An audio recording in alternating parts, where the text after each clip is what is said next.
तो स्वागत है तुम सबका मेरे दूसरे चैनल बुकविज्डम पर।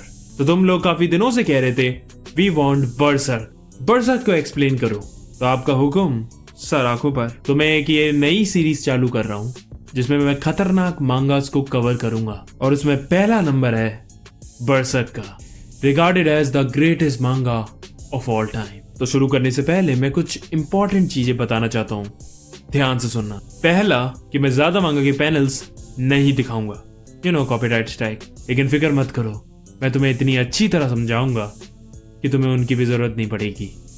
दूसरा कि बरसर्क मांगा बहुत ज्यादा लंबी है, बहुत लंबी, इसलिए मैं पार्ट्स में वीडियो बनाऊंगा, फिर देखूंगा रिएक्शन कैसा आ रहा है, उसके बाद अगले पार्ट्स बनाएंगे। तीसरी बात, इसमें चीजें 18+ चली जाती हैं, इसमें खतरनाक टॉर्चर दिखेंगे और भी काफी ज्यादा डार्क चीजें। तो मैं वो सारे शब्द ऐसे ही बीप करके बोलूंगा, तुम नीचे देख के समझ लेना क्या बोला है, और कमेंट्स में कोई ऐसे वर्ड्स मत यूज करना। और आखिरी बात, ध्यान से सुनना, जहां मिस हुआ वहां चीजें समझनी बंद हो जाएंगी। ठीक है, तो शुरू करते हैं। साथे बरसर्क मांगा चैप्टर 0.01। तो ये चैप्टर शुरू होता है के साथ। हमारा मेन कैरेक्टर गर्ट्स किसी लड़की के साथ लगा पड़ा हुआ है और उसके बाद पता चलता है कि वो एक लड़की का रूप लिए एक मॉन्स्टर होता है जो उसे फंसाने की कोशिश कर रहा होता है। लेकिन गर्ट्स पहले से उसकी चाल को जानता था और उस मॉन्स्टर को बुरी तरह मार देता है। फिर वो वहां से निकलकर एक शहर में जाकर पहुंचता है। अब क्या है कि बरसर्क की कहानी थोड़े पुराने टाइम की है, जब राजा महाराजा और किले हुआ करते थे। शहर पहुंचने पर उसे एक घोड़ा गाड़ी दिखती है जिसमें कई सारे बच्चों और औरतों को ले जाया जा रहा होता है। अब कहां, ये बाद में पता चलेगा। उसके बाद वो शहर के एक बार में जाता है जहां कुछ लोग एक फेरी को तंग कर रहे होते हैं। वो सीधे जाता है बार के मालिक के पास और कहता है ये जगह थोड़ी बर्बाद होने वाली है, और अपने क्रॉसबो का तीर सीधे उस आदमी के सर में घुसेड़ देता है जो फेरी को परेशान कर रहा था। उसके बाद वो उसके एक आदमी को छोड़कर सारे आदमियों को अपने तीरों से छल्ली कर देता है और उस आखिरी आदमी से कहता है कि तुम कोका कैसल के रॉबर हो ना, तो ऐसा करना, ये मैसेज अपने बॉस तक पहुंचा देना कि द ब्लैक स्वॉर्ड्समैन आ चुका है। तभी उसके पीछे से एक और बंदा हमला करता है और पलट कर वो अपनी हाइट जितनी तलवार से उस आदमी के 2 टुकड़े कर देता है और वहां से निकल जाता है। उसके बाद रोड पर उसका पीछा करते हुए फेरी वहां पहुंच जाता है। वो अपना नाम पक बताता है और उसे कई सारी बातें बता रहा होता है, लेकिन गर्ट्स फुल इग्नोर कर रहा होता है। तभी रोड पर कई सारे सोल्जर्स उसे घेर लेते हैं, उसे पकड़ कर ले जाते हैं, उसे मारते हैं और वो बंदा उसे कूटते कूटते थक जाता है। लेकिन गर्ट्स भाई का एक भी एक्सप्रेशन चेंज नहीं होता। उसके बाद वहां का मेयर उससे मिलने आता है। वो कहता है कि जिस बंदे से तुम लड़ना चाहते हो वो इंसान नहीं है। गर्ट्स कहता है मुझे पता है, वो इंसान नहीं मॉन्स्टर है जो लोगों को खाता है, और मुझे ये भी पता है कि तुम उसे उसका खाना बेचते हो। जब मैं शहर में आया था तो मुझे एक घोड़ा गाड़ी दिखती है जिसमें कई सारी औरतें और बच्चे ले जाए जा रहे होते हैं। मेरे घबरा जाता है और वहां से चला जाता है। अब हमें कोका कैसल दिखाया जाता है। वो बचा हुआ बंदा अपने बॉस को बताता है कि ब्लैक स्वॉर्ड्समैन आ चुका है। फिर हमें दिखाई देता है कि मेयर भी वहां आ गया है। वो कहता है कि मेरे लॉर्ड, क्यों ना हम इस ब्लैक स्वॉर्ड्समैन को भूल जाएं, ये कोई बहुत बड़ा खतरा नहीं है, प्लीज मैं आपका खाना और राशन डबल कर दूंगा। फिर वो कहता है कि इस बार तुम्हारी जान को भी खतरा है, इसलिए तुम ऐसा कह रहे हो ना। वो खाना खा रहा होता है और अपनी चम्मच से ऐसे फ्लिक करता है और मेयर के हाथ में उसका खाना आकर गिरता है। पता क्या था वो? एक इंसान का कान। फिर बॉस बोलता है मुझे कुछ फर्क नहीं पड़ता खाने और पैसों से, लेकिन इंसानों को तड़पता देख, उनकी हड्डियों के टूटने की आवाज सुनकर मुझे एक सुकून मिलता है। दूसरी तरफ हम देखते हैं कि गर्ट्स को इतना टॉर्चर किया है कि वो अपनी बॉडी तक को हिला नहीं पा रहा है। तभी उसे एक छोटा सा मॉन्स्टर दिखता है जो उसके पास आ रहा था। वो चिल्लाकर बोलता है फिर से आ गए तुम, मेरे से दूर रहो। फिर वहां पक आ जाता है उसकी मदद करने। अपना जादू यूज करके वो उसके सारे घाव हील कर देता है। तभी उसे उसकी गर्दन पर एक अजीब सा सिंबल दिखता है। वो उसे पूछता है ये क्या है गर्ट्स? गर्ट्स एकदम से खड़ा होकर कहता है द ब्रांड, ये क्या होता है? फिर गर्ट्स कहता है कि मेरा पूरा प्लान काम कर रहा है, वो जल्दी ही मेरे को मारने के लिए इस शहर को तबाह कर देगा। पक कहता है कि फिर तो वो शहर में रहने वाले मासूम लोगों को भी मार देगा। गर्ट्स कहता है मुझे फर्क नहीं पड़ता दूसरे लोगों से, मुझे बस उसे मारना है। अच्छा तो फिर तुमने मुझे बार में क्यों बचाया? गट्स जोर जोर से हंसने लगता है। तुम जैसे कीड़े को बचाकर मैं क्या करूंगा, मुझे तो बस उनके बॉस तक मैसेज पहुंचाना था। ये सुनकर पग रोने लगता है और वहां से चला जाता है।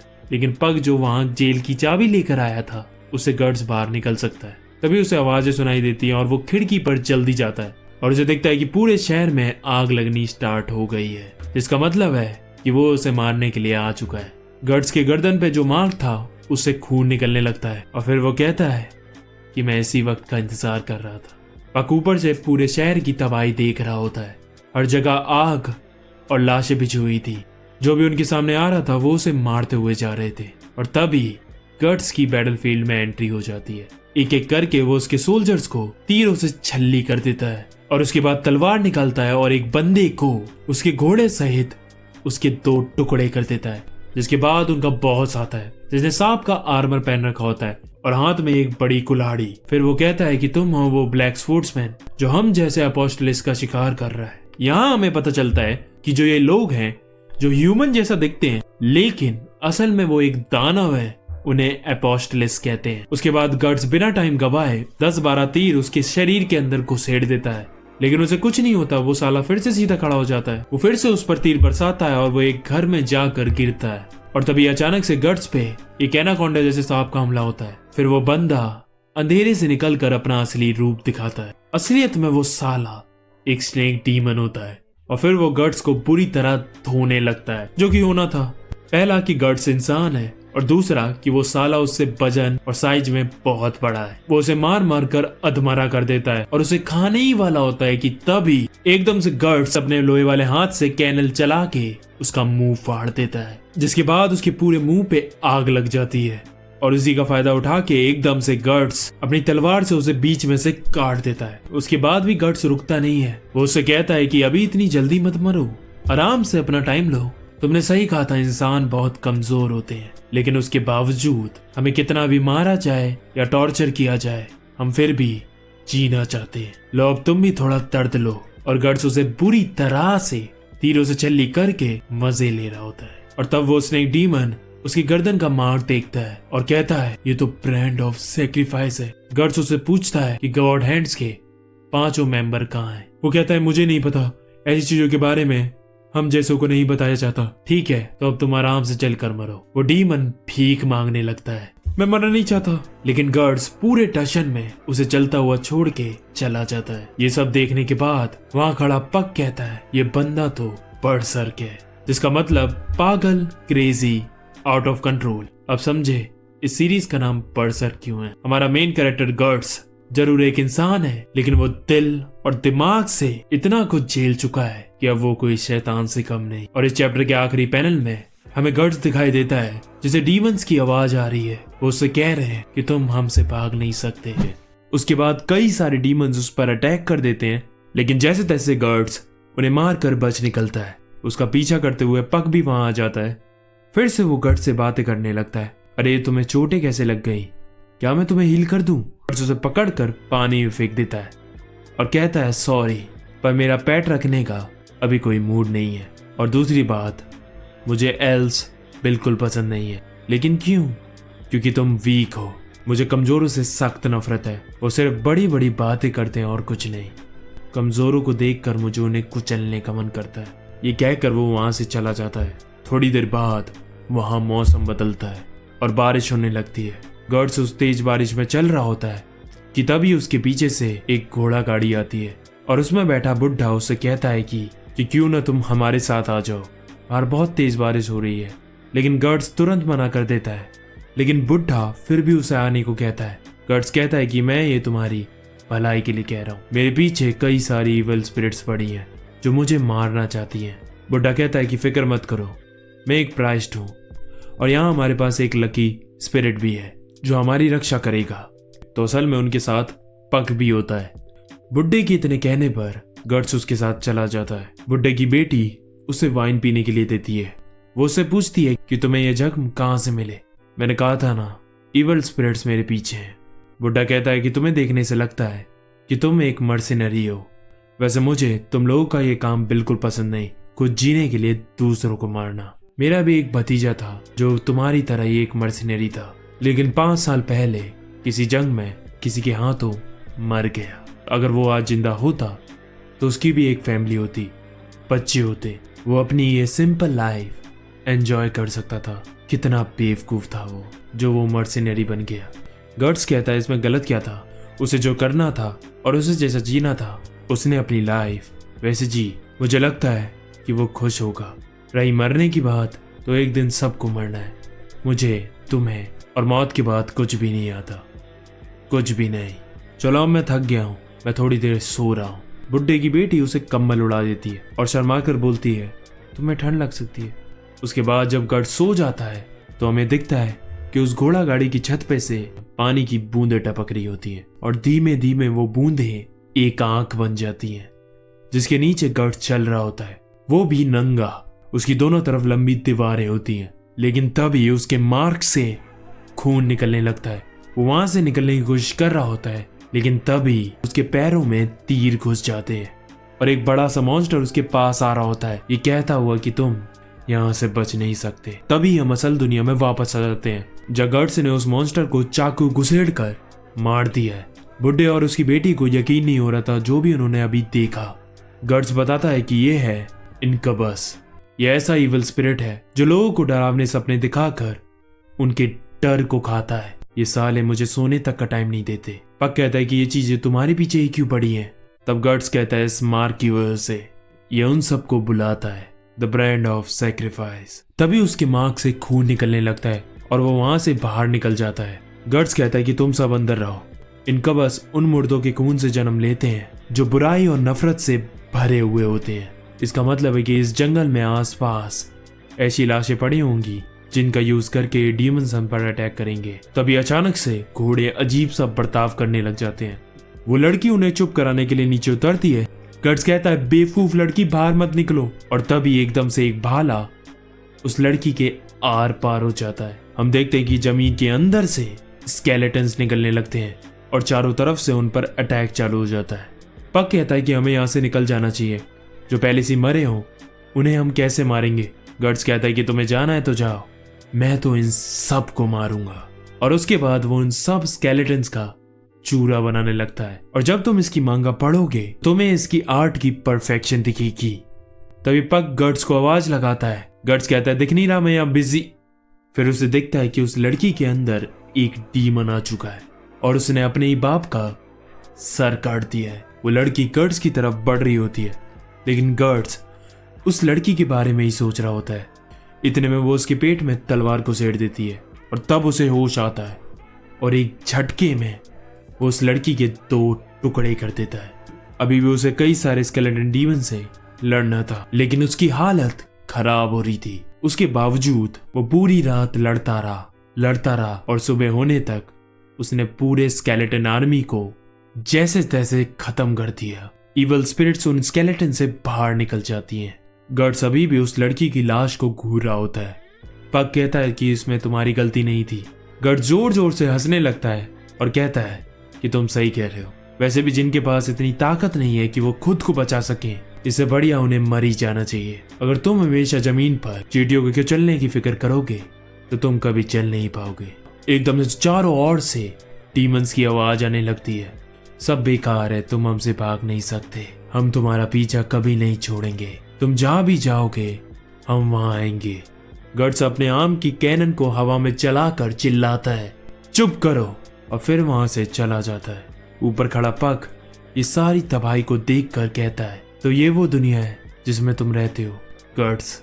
और यहीं ये चैप्टर खत्म हो जाता है। इससे हमें ये तो पता चल गया कि गर्ट्स एक ऐसा बंदा है जो प्रिटेंड करता है कि उसे दूसरों की फिक्र नहीं है, लेकिन असल में उसे है।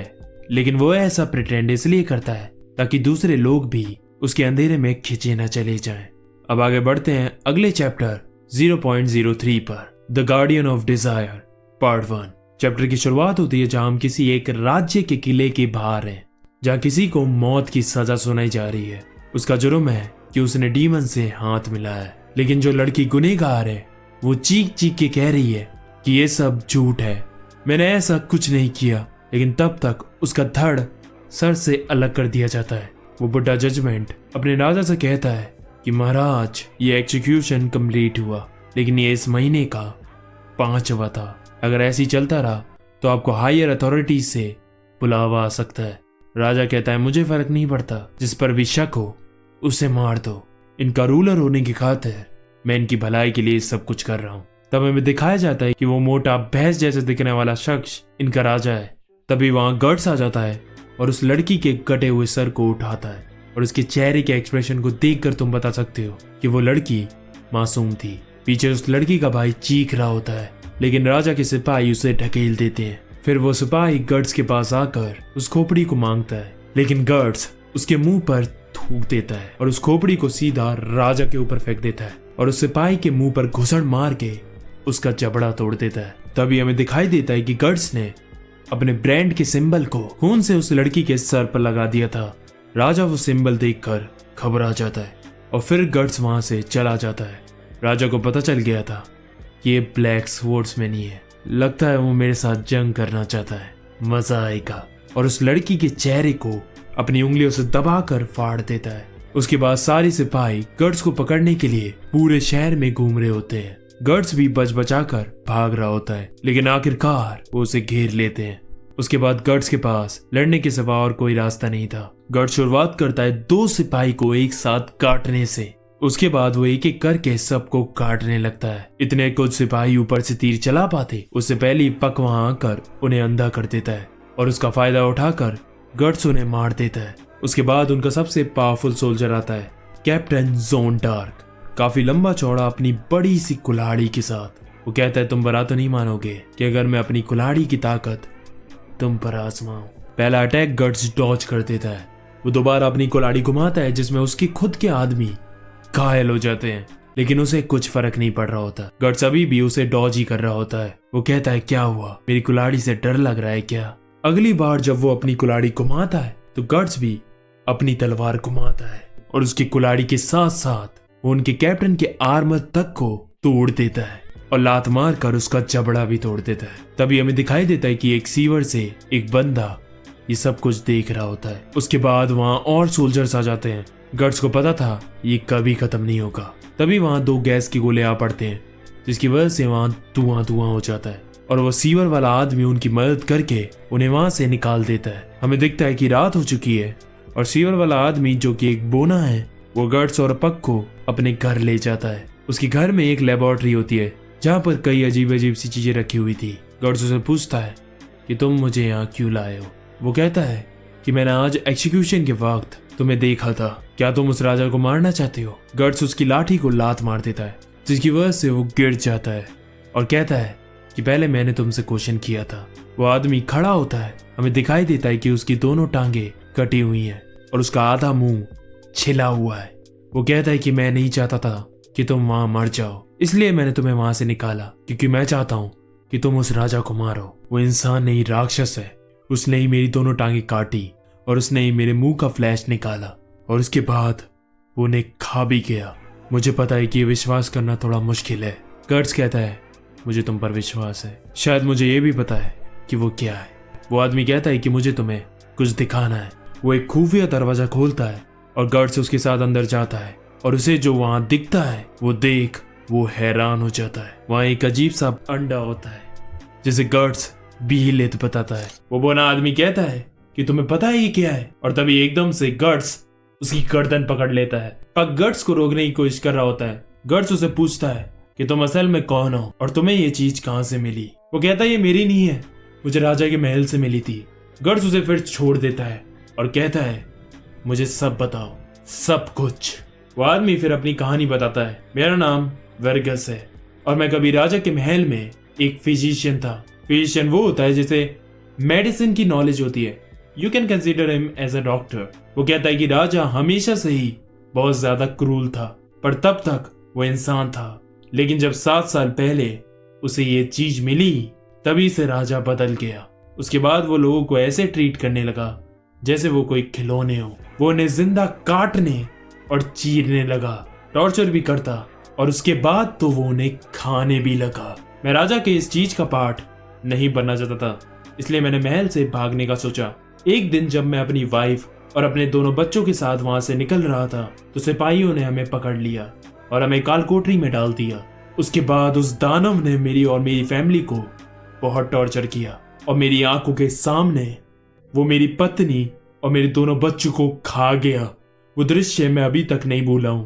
वो आदमी फिर रोने लगता है और कहता है कि उस वक्त गुस्सा या दुख से ज्यादा मुझे डर लग रहा था।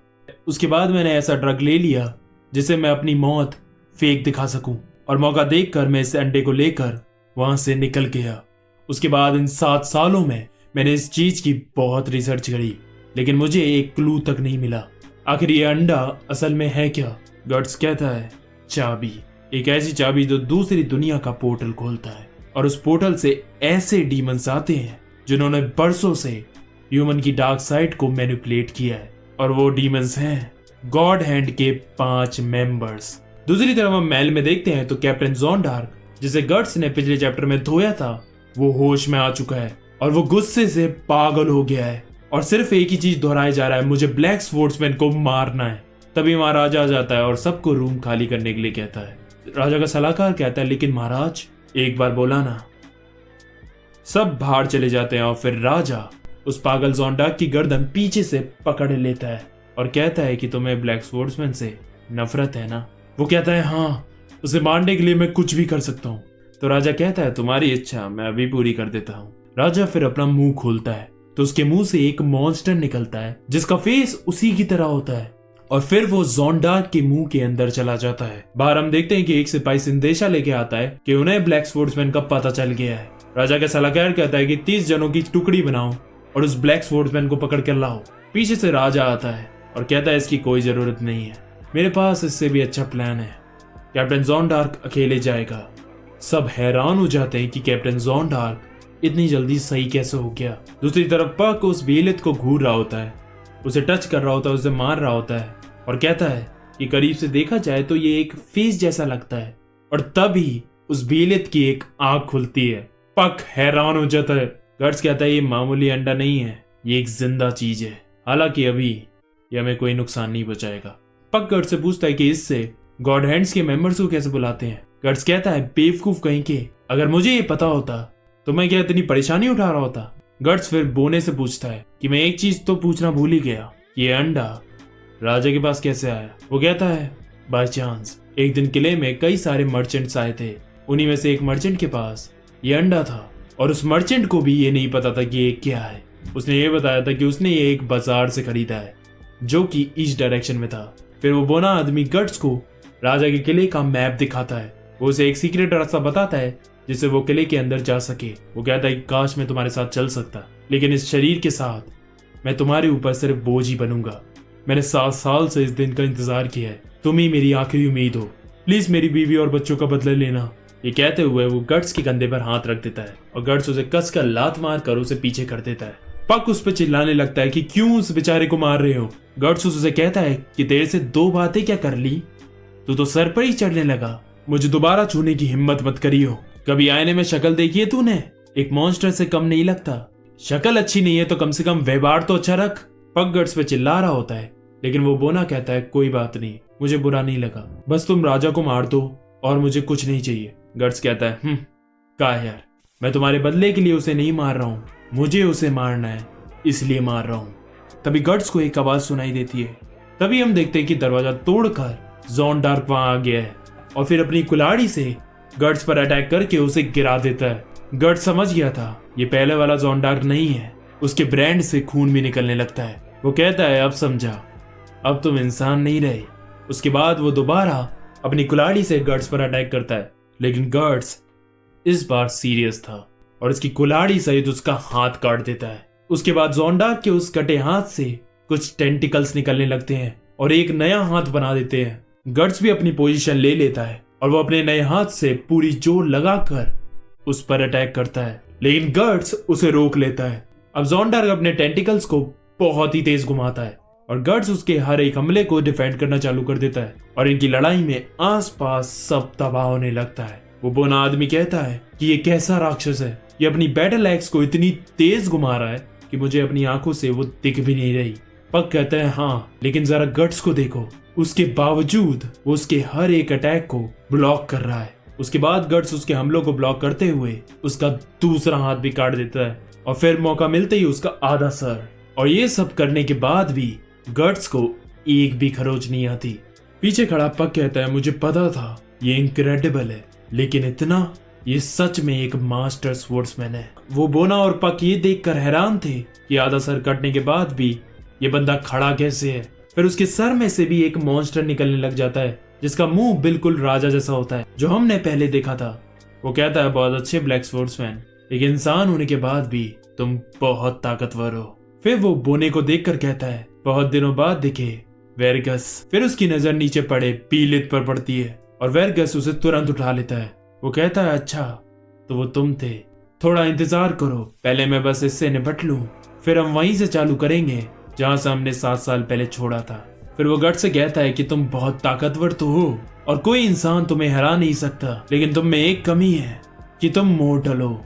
ये कहकर वो उस पर अटैक कर देता है, लेकिन गट्स उसे डॉज कर देता है, जिसकी वजह से वो कुल्हाड़ी जमीन में घुसकर पूरे घर को हिला देती है और पूरी छत टूट के जोंडार्क पर गिर जाती है। फिर वो बोना गट्स को बुलाता है इधर की तरफ। वो पूरा घर गिरता उससे पहले वो गटर के रास्ते वहां से निकल जाते हैं। वो फिर गट्स से पूछता है, क्या वो राजा था? वो कहता है, नहीं, सिर्फ उसका एक पार्ट, जिसे वो डेमन कहते हैं। उसका माइंड और बॉडी राजा कंट्रोल कर रहा है। अब वो कुछ नहीं, बस राजा का एक कठपुतली बन गया है। गट्स कहता है, इधर से हम अलग होंगे, लेकिन जाने से पहले मुझे तुमसे वो चाहिए, वो बीहिलित। इसे उस राजा को मारने की फीस समझ लो, और वैसे भी ये तुम्हारे किसी काम का नहीं है। और फिर गट्स उसके हाथ से वो छीन लेता है और वहां से चला जाता है। पक उस बोने आदमी से कहता है, अपना ख्याल रखना। वो कहता है, तुम भी लिटिल वन, और पक भी वहां से चला जाता है। वो बोना भी वहां से जा रहा होता है कि तभी हमें दिखता है कि उस गटर में से एक टेंटिकल निकलता है और वेरगस को जकड़ लेता है। उसके बाद हम देखते हैं कि गट्स और पक किसी चीज पर बहस कर रहे होते हैं। तभी उन्हें आगे से कुछ लोगों की बातें सुनाई देती हैं, जो कह रहे थे कि आज एक एक्सिक्यूशन होने वाला है, और ये वाला तो खास ब्लैक स्पोर्ट्समैन को एक वार्निंग देने के लिए है। गट्स समझ गया था कि शायद उन्होंने उस बोने को पकड़ लिया है। उसके बाद गट्स अपने हथियार साफ कर रहा होता है और वो पक की बातों का कोई जवाब नहीं दे रहा होता है, तो पक गुस्सा होकर वहां से चला जाता है। बैठे हुए उसे उस बोने की बातें याद आ रही होती हैं और वो गुस्से में घुसन मार के दीवार में छेद कर देता है। इसे ये साफ दिखता है कि उसे उस बोने की फिक्र थी। हम देखते हैं कि एग्जीक्यूशन की तैयारी हो चुकी है। राजा का सलाहकार कहता है, महाराज, जिस चीज की आपको तलाश थी वो इसके पास नहीं मिली है। राजा समझ जाता है कि वो बीहिलित अब ब्लैक स्पोर्ट्समैन के पास है। ऊपर से पक ये सब कुछ देख रहा होता है। तभी वो नोटिस करता है कि गट्स भी वहां आ चुका है। वो गट्स के पास जल्दी से जाता है। वो कहता है, मुझे पता था तुम जरूर आओगे, अगर तुम्हारे अंदर भी अच्छाई है। गट्स कहता है, तुम गलत समझ रहे हो, मैं सिर्फ उसका एग्जीक्यूशन देखने आया हूँ। तुम्हें दिखाई नहीं दे रहा वहां कितने सिपाही हैं? ये एक जाल है जो उन्होंने मुझे फंसाने के लिए किया है, लेकिन मैं इसमें नहीं फंसने वाला। अगर तुम्हें उसकी इतनी ज्यादा फिक्र हो रही है तो क्यों ना तुम जाकर उसे बचा लो। पक कहता है, मैं कुछ नहीं कर सकता, मैं बहुत कमजोर हूँ। गट्स कहता है, उस बोने की भी तुम्हारी जैसी हालत थी, वो सही से चल भी नहीं सकता था और वो एक मॉन्स्टर को हराने की सोच रहा था। ये सेल्फ डिस्ट्रक्शन उसे रिवॉर्ड मिला है उसके ये बड़े एम्बिशन का। उसे पता होना चाहिए था कि उसकी औकात क्या है। जो अपनी औकात भूल जाते हैं उनका यही हशर होता है। तभी हम देखते हैं कि पक को गट्स की फीलिंग महसूस होती है। वो कहता है, इसके इमोशन फिर से मुझे फील हो रहे हैं, ये कितने डार्क और वायलेंट है, मुझे बहुत दर्द हो रहा है। उसके बाद एग्जीक्यूशन करने के लिए वो बंदा कुल्हाड़ी उठाता है। पक अपने आप को रोक नहीं पाता उसकी मदद करने के लिए और फुल स्पीड में जाकर उसकी कुल्हाड़ी पर टकरा कर बेहोश हो जाता है। बोना कहता है, राजा, अब ज्यादा वक्त नहीं है तुम्हारे पास, मौत तुम्हारे दरवाजे तक आ चुकी है, जल्दी ही तुम्हें अपने सारे पापों की सजा मिलेगी।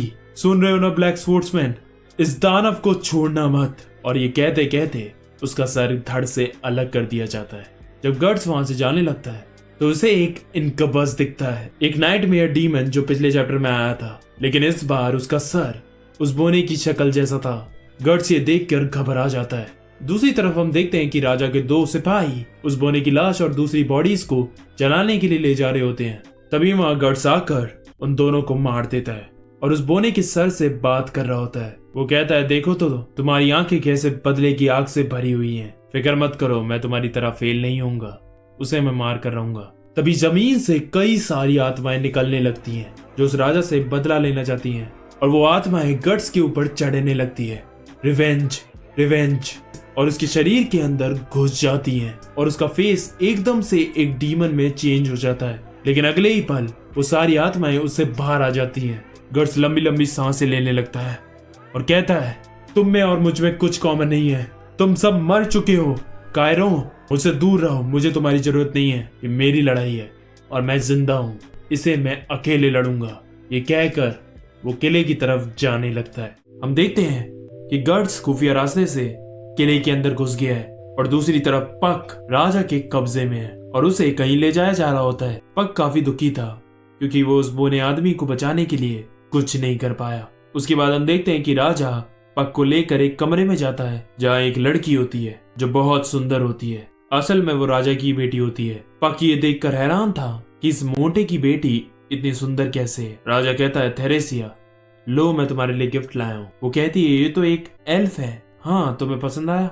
मुझे पता है तुम इस कमरे में अकेला लोनली फील करती हो, लेकिन थेरेसिया, मैं तुम्हारी भलाई के लिए कर रहा हूँ। बाहर की दुनिया बुरे लोगों से भरी हुई है। और ये कहकर वो उसका हाथ पकड़ने लगता है, लेकिन थेरेसिया घबरा कर पीछे हट जाती है। राजा कहता है, तो अभी भी तुम्हें मुझसे डर लगता है? खैर, इसमें तुम्हारी गलती नहीं है।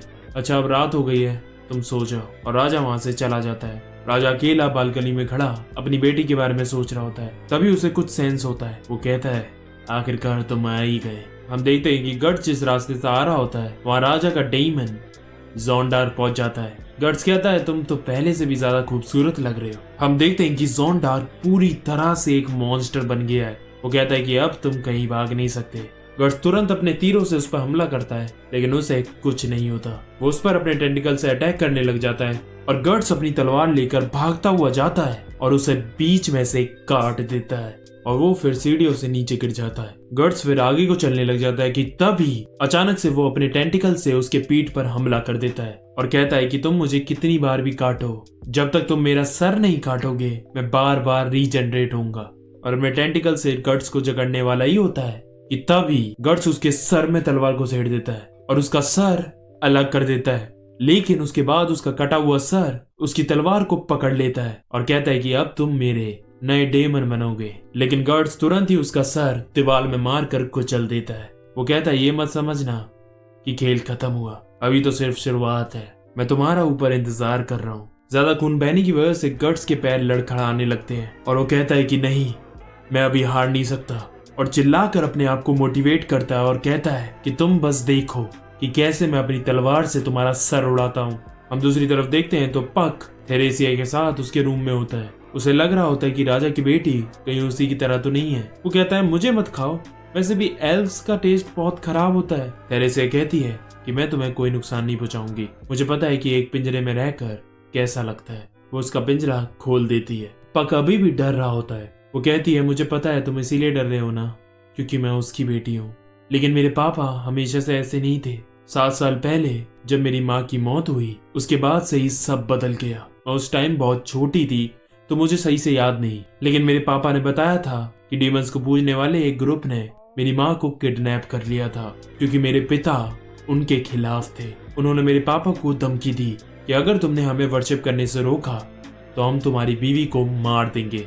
लेकिन मेरे पापा राजा थे, उन्होंने अपने बारे में ना सोच के अपनी प्रजा के बारे में सोचा। उन्होंने उनकी शर्त को नहीं माना। फिर उन्होंने मेरी माँ का दिल निकाल कर अपने डीमन को चढ़ा दिया। मेरे पापा चाहे कठोर हो, लेकिन वो एक बहुत अच्छे रूलर थे। वो हमेशा अपने राज्य के बारे में ही सोचते थे। फिर थेरेसिया रोने लगती है और कहती है, लेकिन फिर पापा बिल्कुल बदल गए, जैसे उन पर किसी ने काबू कर लिया हो। वो अंधाधुंध लोगों को मारने लगे जो भी उन डीमंस की पूजा करते हैं या उससे रिलेटेड है, और ऐसा लगता है कि अब तो उन्हें मारने में मजा आता है। मुझे बहुत डर लगता है, कभी कभी तो लगता है कि वो इंसान ही नहीं है। तभी हम दूसरी तरफ देखते हैं तो गर्ट्स महल में आ चुका है और वो देखता है कि कई सारे सिपाही उसी का इंतजार कर रहे थे। राजा का सलाहकार कहता है कि हम तुम्हारा ही इंतजार कर रहे थे, बस यहीं तक तुम आ सकते थे, अब तुम्हारी भलाई इसी में है कि तुम सरेंडर कर दो। गर्ट्स कहता है, हट जाओ, तुम मेरे रास्ते में हो। सलाहकार घबरा जाता है और कहता है, तुम्हें दिखाई नहीं दे रहा यहाँ कितने सिपाही हैं? सिपाही हो सब, इस पे तीरों से हमला करो। और गर्ट्स पे चारों तरफ से तीरों का हमला होता है, लेकिन वो अपनी तलवार से उन्हें आराम से ब्लॉक कर देता है। उसके बाद वो एक ही अटैक में 3-4 सोल्जर्स को एक ही बार में काट देता है। राजा का सलाहकार कहता है, किसका इंतजार कर रहे हो? हमला करो। और गर्ड्स नॉन स्टॉप सबको काटने लगता है जैसे उसके ऊपर कोई भूत सवार हो। फिर पीछे से उनका एक बड़ा सा सोल्जर आता है। सलाहकार कहता है, गैरेसियो, तुम हमेशा कहते थे ना कि तुम ज़ोंडार्क से ताकतवर हो, जाओ और साबित करो। वो सीधा गर्ड्स पे हमला करने के लिए जाता है और गर्ड्स पहले अटैक में उसकी शील्ड तोड़ देता है और दूसरे अटैक से उसे बीच में से काट देता है।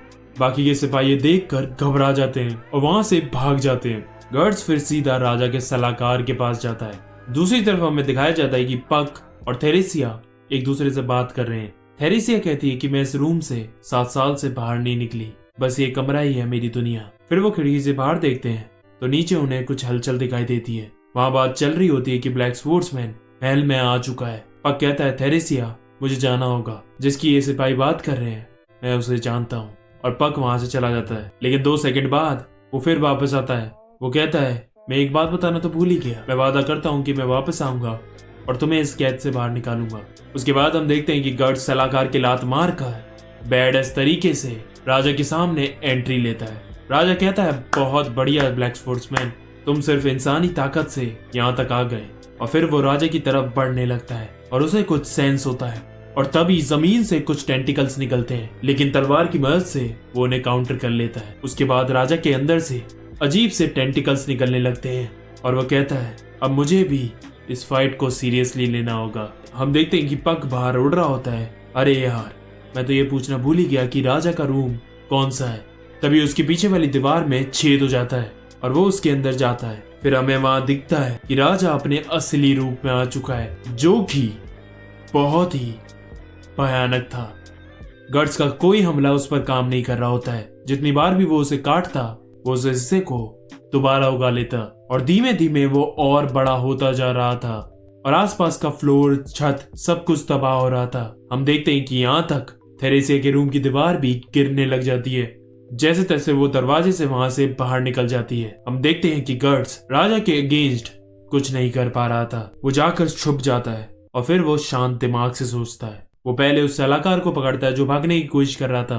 तभी राजा को गर्ड्स के कपड़े एक पिलर के पीछे दिखते हैं। वो उस पिलर को गिरा देता है, लेकिन असल में वो सलाहकार था। इस मौके का फायदा उठाकर गर्ड्स उस पर हमला करता है, लेकिन अनलकीली वो सिर्फ उसकी आंखें काट पाता है। फिर राजा गुस्से में आ जाता है कि तुम्हारी इतनी हिम्मत, और उस पर हमला कर उसे घायल कर देता है। क्या सोचा था, तू एक इंसान मुझे हराएगा? तुम्हारी गर्दन पर जो निशान है ब्रांड ऑफ सैक्रिफाइस का, ये एक चमत्कार ही है कि उस मार्क को मिलने के बाद भी तुम जिंदा हो, और वो भी एक इंसान होने के बाद। क्या तुम्हें भी कोई रिवेंज लेना है किसी से? पर तुम उसे कभी हासिल नहीं कर पाओगे क्योंकि तुम एक मोर्टल हो। देखो जरा अपने आप को, मेरे 2 हमलों से तुम्हारा क्या हाल हो गया। आखिर तुम इतना दर्द क्यों सह रहे हो? तुम्हारे सपने कभी पूरे नहीं हो पाएंगे। चलो मैं तुम्हारे ऊपर एक एहसान करता हूँ, तुम्हें यही मार कर तुम्हारे सारे पेन और सफरिंग को खत्म कर देता हूँ। और क्योंकि ये ब्रांड तुम्हारे पास है तो तुम मरने के बाद आराम से हेल में रेस्ट करना। और फिर राजा उसका पैर पकड़कर उसे कई बार इधर उधर पटक कर अधमरा कर देता है। और लास्ट पैनल में हम देखते हैं कि गर्ड्स खून में लथपथ राजा के सामने बेहोश पड़ा है। पक घायल हुए गर्ड्स को उठाने की कोशिश करता है। ये गर्ड्स, खड़े हो जाओ, ये सब ऐसे खत्म नहीं हो सकता। राजा कहता है, चाहे तुम कितने भी ताकतवर हो जाओ, आखिर में तुम रहोगे तो एक इंसान ही। पक गुस्से में कहता है, क्या कहा तुमने? तुम भूल गए क्या तुम भी कभी एक इंसान थे? थेरेसिया ने मुझे सब कुछ बताया कि 7 साल पहले जब तुम्हारी बीवी की डेथ हुई तो तुम कैसे बदल गए। राजा कहता है, तुम बहुत बोलते हो, चलो तुम्हारी इतनी बेहतरीन स्पीच के लिए मैं तुम्हारी जान बख्श देता हूँ, अब मेरी नजरों से दूर हो जाओ। तभी गर्ड्स के कपड़ों में से बेलित निकलकर पक के सर पर गिरता है। राजा खुश होता है और कहता है, बहुत बढ़िया एल्फ, तुमने मेरा टाइम बचा दिया। और उस भीलित को उठाने के लिए अपना हाथ बढ़ाता है, लेकिन तब तक पक उस भीलित को लेकर उड़ जाता है। लेकिन राजा हमला करके उसे नीचे गिरा देता है। मच्छर कहीं के, अगर तूने मरने का सोचा ही है तो यही सही। और राजा उसके ऊपर अपना पैर रखने ही वाला होता है कि तभी सामने के गेट से उसकी बेटी थेरेसी आ जाती है। वो राजा को इस हाल में देखकर डर के मारे पिलर के पीछे छुप जाती है। ये देख राजा दुखी हो जाता है और फिर गुस्से से पक की तरफ देखता है। पक समझ गया था कि अब उसे कोई नहीं बचा सकता। वो उसकी तरफ उसको मारने के लिए आता है, लेकिन तभी राजा के ऊपर वार होता है और हम देखते हैं कि खून में लथपथ हुआ गर्ड्स फिर से खड़ा हो जाता है राजा कहता है तुम अभी भी जिंदा हो। गट्स कहता है 2-4 हड्डी टूटने से काम नहीं चलेगा। अगर तुम्हें मुझे मारना ही है तो तुम्हें मेरा सर कुचलना होगा या फिर मेरा दिल बंद करना होगा। फिर राजा उस पर अटैक करता है और गट्स उड़ते हुए पीछे पिलर में जाकर लगता है। पक को समझ नहीं आ रहा होता है कि गट्स सोच क्या रहा है। ऐसे तो वो बहुत ही जल्द मर जाएगा। तभी हम देखते हैं उस पिलर के पीछे से गट्स थेरेसिया को निकाल कर पकड़ लेता है, जिससे कि अब राजा उस पर अटैक ना कर सके। और मौका देखकर वो उसे अपने आर्म कैनन से भूंज देता है। गट्स की उंगलियां काम नहीं कर रही होती हैं, इसलिए वो अपने मुंह से तलवार पकड़ता है और जाकर उसकी गर्दन उड़ा देता है। फिर पक को समझ आता है कि ये गट्स का शुरू से प्लान था, थेरेसिया की मदद से राजा का ध्यान बटाना और फिर उस पर हमला करना। फिर गट्स जाता है और राजा के कटे सर में अपना चाकू घुसेड़ देता है और कहता है अब मैं तुम्हें दिखाता हूँ कि इंसान क्या कर सकते हैं। ये देख थेरेसिया चिल्लाने लगती है रुक जाओ, ऐसा मत करो। पक कहता है कि उसकी बेटी के सामने ऐसा मत करो। वो पक को चाकू दिखाता है और कहता है अगर तुमने बीच में आने की कोशिश की तो मैं तुम्हें भी मार दूंगा। फिर वो उसके सर को उठा के उसकी बेटी के सामने ले जाता है और कहता है जरा अपनी बेटी को भी तो अपना खूबसूरत चेहरा दिखाओ। राजा भीख मांग रहा होता है ऐसा मत करो। गट्स कहता है अरे शर्माओ मत, जरा ये भी तो देखे ऐसी बॉडी को जो कभी मर नहीं सकती। और ये कहकर वो उस राजा के सर में अपने चाकू से हमले किए जा रहा था। अमेजिंग, तुम तो सच में एक सुपर ह्यूमन हो, तुम इन वारों से नहीं मरने वाले क्यों? और उस पर जब तक वार करता है जब तक उसका चाकू टूट नहीं जाता। फिर गट्स जोर जोर से हंसने लगता है और राजा खौफ के मारे कह रहा होता है मुझे मरना नहीं है। हम देखते हैं कि उसके सर से निकलता हुआ खून उस भीलित पर जाकर लग गया है और वो भीलित एक्टिवेट हो गया है। उसके नाक मुंह सर सही ऑर्डर में लगकर एक फेस बना देते हैं और तभी राजा चिल्लाकर बोलता है मुझे मरना नहीं है। और फिर हम देखते हैं कि वो भीलित रो रहा होता है और उसकी आंखों से खून निकल रहा होता है और तभी वो एक अलग डायमेंशन में एंटर कर जाते हैं। राजा कहता है वो आ रहे हैं, द ग्रेट वंस आ रहे हैं। तभी गट्स के ब्रांड में से काफी सारा खून निकलने लगता है और उसे काफी दर्द भी होने लगता है। और जब वो अपनी मुंडी ऊपर करके देखता है तो वहां गॉड हैंड्स के 5 मेंबर्स आ चुके थे और ये चैप्टर यहीं खत्म हो जाता है। आगे हम बढ़ते हैं chapter 0.07 the guardian of desire part 5। हम देखते हैं कि दूसरे यूनिवर्स के पोर्टल खुलने की वजह से आसपास का मौसम चेंज होने लगता है और किले के बाहर तूफान आ चुका है। सामने खड़े गॉड हैंड के मेंबर को देखकर गट्स चिल्लाता है ग्रिफिथ। फिर वो बोलता है तुम फिर से सेक्रीफाइस होने के लिए आ गए। गट्स कहता है क्या कहा तुमने? तभी दूसरा गॉड हैंड राजा से कहता है कि तुम्हारे जीने के डिजायर ने ये पोर्टल खोलकर हमें बुलाया है, बोलो तुम्हें क्या चाहिए। राजा कहता है कि मेरी इच्छा है कि इस ब्लैक स्पोर्ट्समैन को मार दो। वो कहता है हम ऐसा नहीं कर सकते। तभी फीमेल गॉड हैंड बोलती है क्योंकि तुम्हारी असल डिजायर थी कि तुम्हें मरना नहीं है, ये बोलने पर ही ये पोर्टल खुला था, ना कि इसीलिए कि तुम्हें इस आदमी को मारना था। अगला गॉड हैंड कहता है जो तुम्हारी असल डिजायर है हम उसी को पूरा कर सकते हैं। राजा कहता है लेकिन ये ब्लैक स्पोर्ट्समैन हमारे जैसे और एपोस्टल्स को मार रहा है, ये जरूर आपका भी दुश्मन होगा। वो सारे गॉड हैंड्स हंसने लगते हैं। क्या कहा दुश्मन? फिर वो गट्स से कहता है चाहे तुम कितने भी अपोस्टल्स को मार लो हमें उससे कोई फर्क नहीं पड़ता, तुम्हारी सारी कोशिश बेकार है ब्लैक स्पोर्ट्समैन। तभी गुस्से से भरा गट्स अपनी तलवार लेकर खड़ा हो जाता है जबकि उस पर अपनी बॉडी को हिलाने तक की ताकत नहीं थी। सारे गॉड हैंड्स हैरान हो जाते हैं, इतना घायल होने के बाद भी ये खड़ा कैसे हो गया? इसका माइंड और विल काफी स्ट्रॉन्ग है। इतना गुस्सा हमारे गॉड हैंड फेम्टो के लिए शायद इसीलिए क्योंकि इसने ही इसे ये ब्रांड दिया था।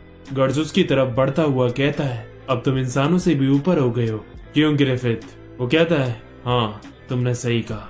अब गट्स जैसे ही उसके पास पहुंचने वाला होता है वैसे उसके ब्रांड में बहुत तेज दर्द होने लग जाता है और काफी सारा खून भी निकलने लगता है। वो कहता है बेवकूफ, तुम्हें पता नहीं कि अगर तुम हम जैसे डीमंस के पास आओगे तो तुम्हारा ब्रांड कैसे रिएक्ट करेगा। छोटे मोटे डीमंस के सामने शायद इसमें इतना ज्यादा दर्द ना होता हो, लेकिन हम जैसे ताकतवर डीमंस के सामने ये तुम्हें इतना दर्द पहुंचाएंगे कि तुम मर जाओ। हम देखते हैं कि गट्स दर्द के मारे बेहोश हो जाता है और नीचे गिरने लगता है। वो कहता है बस इतना ही पास आ सकते थे तुम। फीमेल गॉड हैंड बोलती है दिस इज द एंड। लेकिन तभी गट्स फिर से खड़ा हो जाता है और उस पे अपनी तलवार से वार करता है, पर वो भी गॉड हैंड है, सिर्फ अपनी आंखों से उसे उड़ाकर फेंक देता है। गट्स का जज्बा देखकर बाकी के गॉड हैंड्स हैरान हो जाते हैं और कहते हैं क्या बात है, अगर ये हमें ज्वाइन कर ले तो मजा ही आ जाएगा। तभी दूसरा गॉड हैंड कहता है लेकिन गॉड हैंड्स सिर्फ डेस्टिनी से चुने जाते हैं, वो हम में से एक नहीं बन सकता। तभी वो बड़ी खोपड़ी वाला गॉड हैंड कहता है बस करो, बहुत खेल हो गया, अब सेरेमनी स्टार्ट की जाए। वो राजा से पूछता है कहाँ है तुम्हारा सेक्रीफाइस। वो कहता है ब्लैक स्वॉर्ड्समैन कैसा रहेगा, तुम उसे यूज नहीं कर सकते।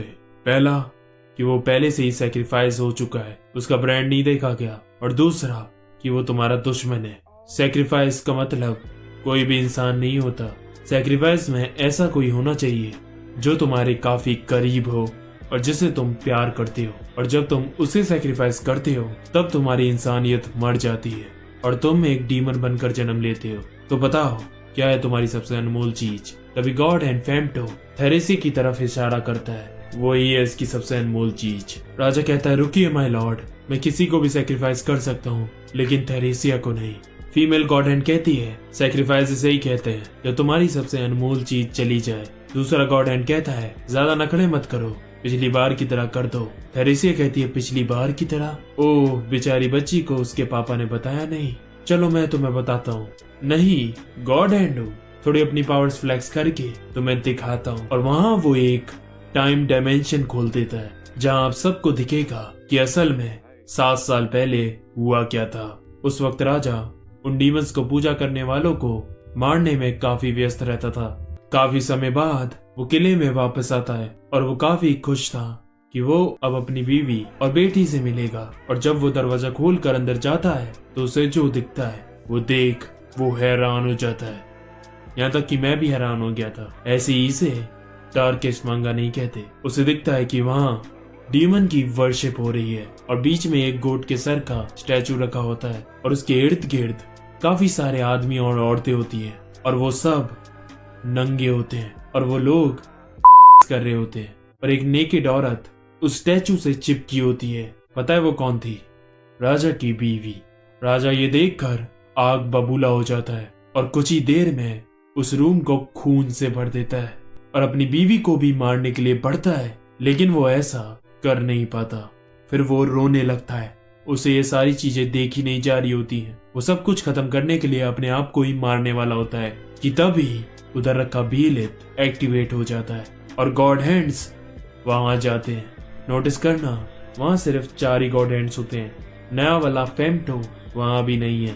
राजा कहता है मुझसे ये और सब नहीं देखा जा रहा, मैं ये और सहन नहीं कर सकता, मुझे इस दर्द से निकालो बस, मैं तुम्हारे लिए कुछ भी करूंगा। गॉड हैंड्स कहते हैं कि हम तुम्हें ऐसी बॉडी देंगे कि उसके बाद तुम्हें कभी दर्द दुख महसूस ही नहीं होगा, बस तुम्हें एक चीज करनी होगी। तो वो राजा के सामने एक शर्त रखते हैं कि तुम्हें अपनी बीवी जिसे तुम बहुत प्यार करते हो, तुम्हें इसे सेक्रीफाइस करना होगा। और हम देखते हैं कि राजा उनका ऑफर एक्सेप्ट कर लेता है और एक डीमन बनकर अपनी बीवी को पूरी तरह काट कर खुद खा जाता है। अब हम प्रेजेंट टाइम में आ चुके हैं जहाँ थेरेसिया ये सब कुछ देखकर शॉक में थी, उसे विश्वास ही नहीं हो रहा था कि असल में ये सब कुछ हुआ था। और हम देखते हैं कि उस बड़े से दिमाग वाले गॉड हैंड ने अपने हाथ से एक ब्रांड का साइन निकाल लिया है जैसा गट्स के है। अब ये समझ लो, अगर ये ब्रांड का साइन किसी के भी लग जाए तो वो एक सेक्रीफाइस बन जाता है और उसके बाद उसका बचना नामुमकिन है। और अब वो साइन धीमे धीमे थेरेसी की तरफ बढ़ते हुए आ रहा था और वो राजा से कह भी रहा होता है बस एक शब्द और तुम दोबारा से सही हो जाओगे। और यहीं ये चैप्टर खत्म हो जाता है। अब आगे chapter 0.08 the guardian of desire part 6। ये चैप्टर शुरू होता है फ्लैशबैक से जहाँ कई सारी लाशें पड़ी हुई हैं और वहाँ एक बंदा आता है और यंग गट से कहता है क्या बात है, तुम अभी भी जिंदा हो, तुम काफी स्ट्रांग हो। और फिर उसे अपना हाथ देकर उसे उठाता है। फिर वो थोड़ी फिलॉसफी झाड़ता है। वो कहता है जरा आसपास देखो, इन जैसी जंगों में हमारे जैसे सोल्जर्स की जानों की कोई कीमत नहीं है। इस दुनिया में आधे से ज्यादा इंसानों की जिंदगी तो इन राजाओं के इशारों पर नाचती है, लेकिन एक राजा भी वैसे नहीं जी पाता जैसा वो जीना चाहता है। सब के सब अपने तकदीर के शिकार है। इस दुनिया में एक स्पेशल क्लास है इंसानों की जिन पे गॉड जैसी पावर्स हैं और वह इन पावर से इस दुनिया को चलाते हैं। मुझे भी उस दुनिया के बारे में जानना है। मैं कौन हूँ, मैं क्या कर सकता हूँ और मेरी किस्मत में क्या लिखा है। कितना अजीब है, तुम पहले बंदे हो जिससे मैं ये सारी बातें कर रहा हूँ। और गर्ड्स अपने मन में कहता है, मैं इसे कितना बड़ा और महान समझता था। हमें उस पैनल में ये भी दिखाया जाता है कि ये बंदा ही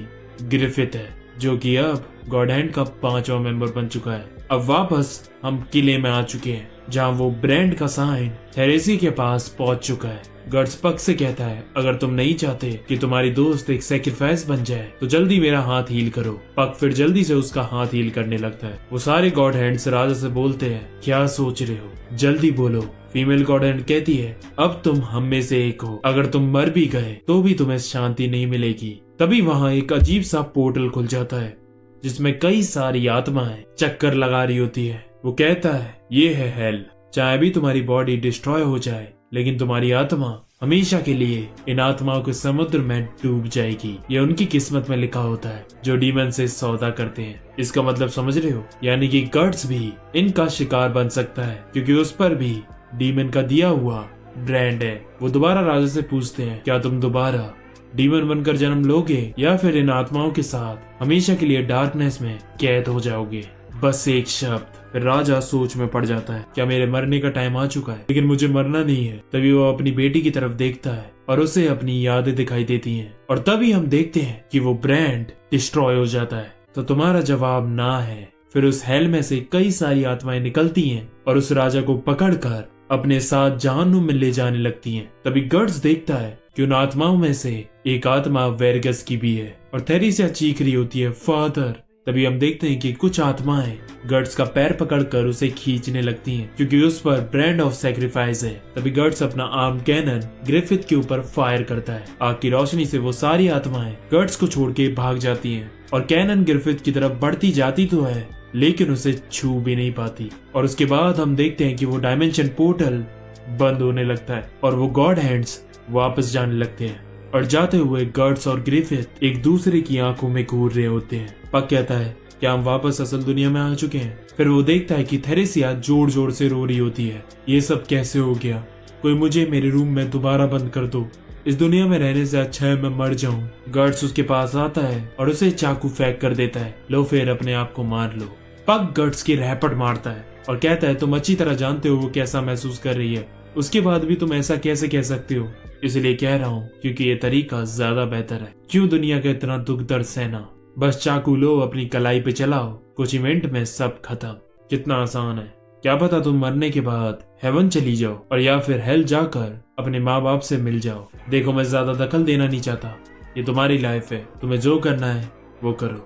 पक ये देखकर हैरान हो जाता है कि गर्ड्स उस समय सीरियस था। असल में उसकी थिंकिंग यही है। तभी थेरेसिया चाकू उठाकर अपने हाथ को काटने लगती है। पक उसे रोकने की कोशिश करता है, ये क्या कर रही हो थेरेसिया, होश में आओ। तभी थेरेसिया के नीचे का फ्लोर टूट जाता है और वो गिरने लगती है, लेकिन गर्ड्स अपनी तलवार की मदद से उसे बचा लेता है।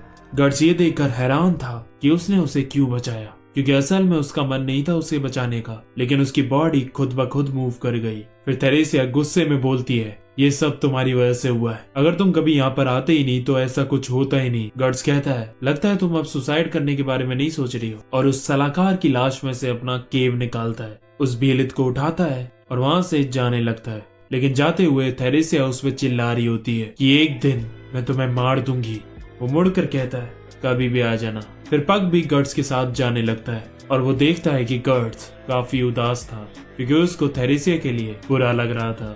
अब आगे की स्टोरी स्टार्ट होगी बिल्कुल शुरू से, जब गर्ड्स पैदा हुआ था। कहानी शुरू होती है लाशों से। एक पेड़ पर कई सारी लाशें फांसी के फंदे से बंधी होती हैं। तभी वहां से काफी सारे मर्सिनरीज निकल रहे होते हैं और वो देखते हैं कि जमीन पर एक बच्चा पड़ा हुआ है और ऊपर उसकी माँ लटक रही होती है। अब तुम्हारे मन में सवाल होगा कि ये सिर्फ एक बच्चा कैसे बच गया। तो असल में क्या हुआ, जो बंदों ने इन्हें फांसी लगाई थी उनमें से इस बच्चे की माँ फांसी लगाने के वक्त प्रेग्नेंट थी। तब तक बच्चा इसके पेट में ही था, लेकिन जब वो लटकाकर इन्हें चले गए तो ये एक चमत्कार ही है कि वो बच्चा अपनी मरी हुई माँ की कोख में से निकलकर नीचे गिर जाता है। अब मुझे ये इसलिए पता है क्योंकि अगर तुम ध्यान से देखोगे तो उसकी माँ की और उसकी फैलोपियन ट्यूब दिखेगी तुम्हें। फैलोपियन ट्यूब तो पता ही होगा, अगर नहीं पता है तो गूगल कर लेना, ये बायो की क्लास नहीं है। तभी उन मर्सनरीज का जो लीडर होता है गाम्बिनो, उसकी बीवी उस बच्चे को उठा लेती है। गाम्बिनो उसे पकड़कर खींचता है, उसे छोड़ो शिशु,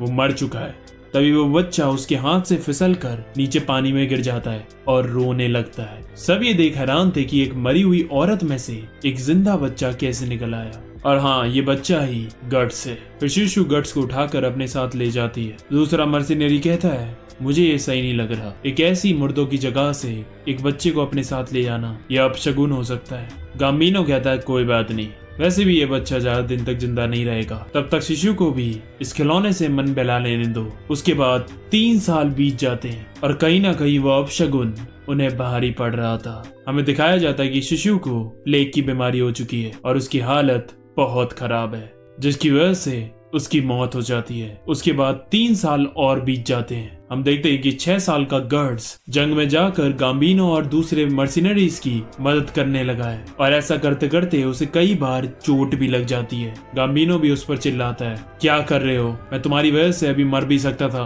काम का न काज का, दुश्मन है अनाज का। फिर हम देखते हैं कि गर्ड्स और गाम्बिनो तलवारबाजी कर रहे होते हैं और गाम्बिनो उस पर जरा सा भी रहम नहीं दिखा रहा होता है, उसे बुरी तरह मार रहा होता है। दूसरे मर्सिनरीज उसे रुकने को भी कहते हैं, लेकिन वो कहता है, इसे हम मुफ्त में खाना नहीं खिला सकते, अगर इसे यहाँ रहना है तो कुछ करके भी दिखाना होगा। फिर गर्ड्स तलवार उठाकर उस पर वार करता है और इस बार वो उसे एक खरोच भी दे देता है, जिसकी वजह से गाम्बिनो गुस्से में आ जाता है और तेजी से तलवार घुमाकर उसकी नाक काट देता है। सब मर्सिनरीज आकर गर्ड्स को उठा लेते हैं। वो कहते हैं, गाम्बिनो आज तुमने हद पार कर दी। गाम्बिनो कहता है, हाँ मुझे भी लगता है कि मैंने आज कुछ ज्यादा ही कर दिया। फिर हम देखते हैं कि रात में तेज बुखार की वजह से गर्ड्स सो नहीं पा रहा होता है। तभी उसके टेंट के बाहर 2 लोग बातें करने लग जाते हैं। वो कह रहे होते हैं कि ये वही बच्चा है ना जो 6 साल पहले कई सारी लाशों के नीचे पड़ा हुआ मिला था। ऐसा भी कहा जा रहा था कि इसे लाना एक अपशगुन था, यह हमारे लिए एक पनौती बन सकता है, इसकी वजह से ही शिशु मरी।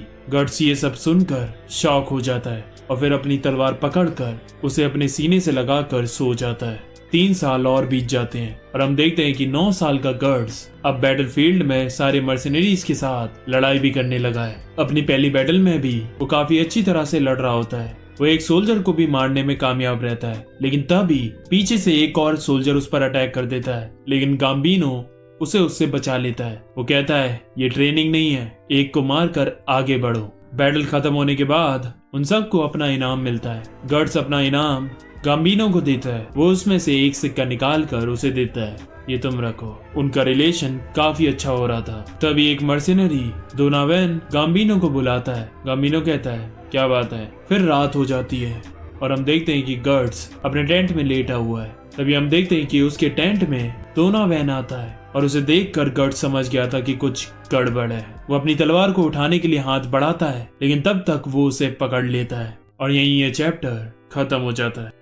आगे गोल्डन एज पार्ट 2 हम देखते हैं कि डोनावेन ने गर्ड्स को पकड़ लिया है और वो कहता है, ज्यादा शोर मत मचाओ, मैं तुम्हें खाऊंगा नहीं, लेकिन अगर तुम कोऑपरेट करोगे तो ज्यादा देर नहीं लगेगी। तभी गर्ड्स उसके कसकर कोनी मारता है और अपनी तलवार उठाने के लिए दौड़ता है, लेकिन तभी वो लात मारकर उसे दूर फेंक देता है और उसका गला पकड़ लेता है और कहता है, लड़ने का कोई फायदा नहीं, मैं गाम्बिनो को इसके लिए पहले ही पैसे दे चुका हूँ। गर्ड्स ये सुनकर हैरान हो जाता है, उसने तुम्हें बेच दिया, वो भी सिर्फ 3 सिल्वर कॉइन्स के लिए, तुम मुझे एक रात के लिए मिले हो। गर्ड्स को ये झूठी लग रहा होता है कि गाम्बिनो तो ऐसा कर ही नहीं सकता और फिर वो डोनावेन उसे लिटाकर उसका जबरदस्ती करता है। 30-35 साल का आदमी एक 9 साल के बच्चे के साथ, फक। थोड़ी देर बाद वो फिर वहां से चला जाता है। सुबह होने पर गर्ड्स तलवार लेकर गाम्बिनो को घूर रहा होता है, लेकिन गाम्बिनो कहता है, क्या हुआ, ये तलवार छोड़ो और जाकर खाने की तैयारी करो। गर्ड्स को फिर लग रहा था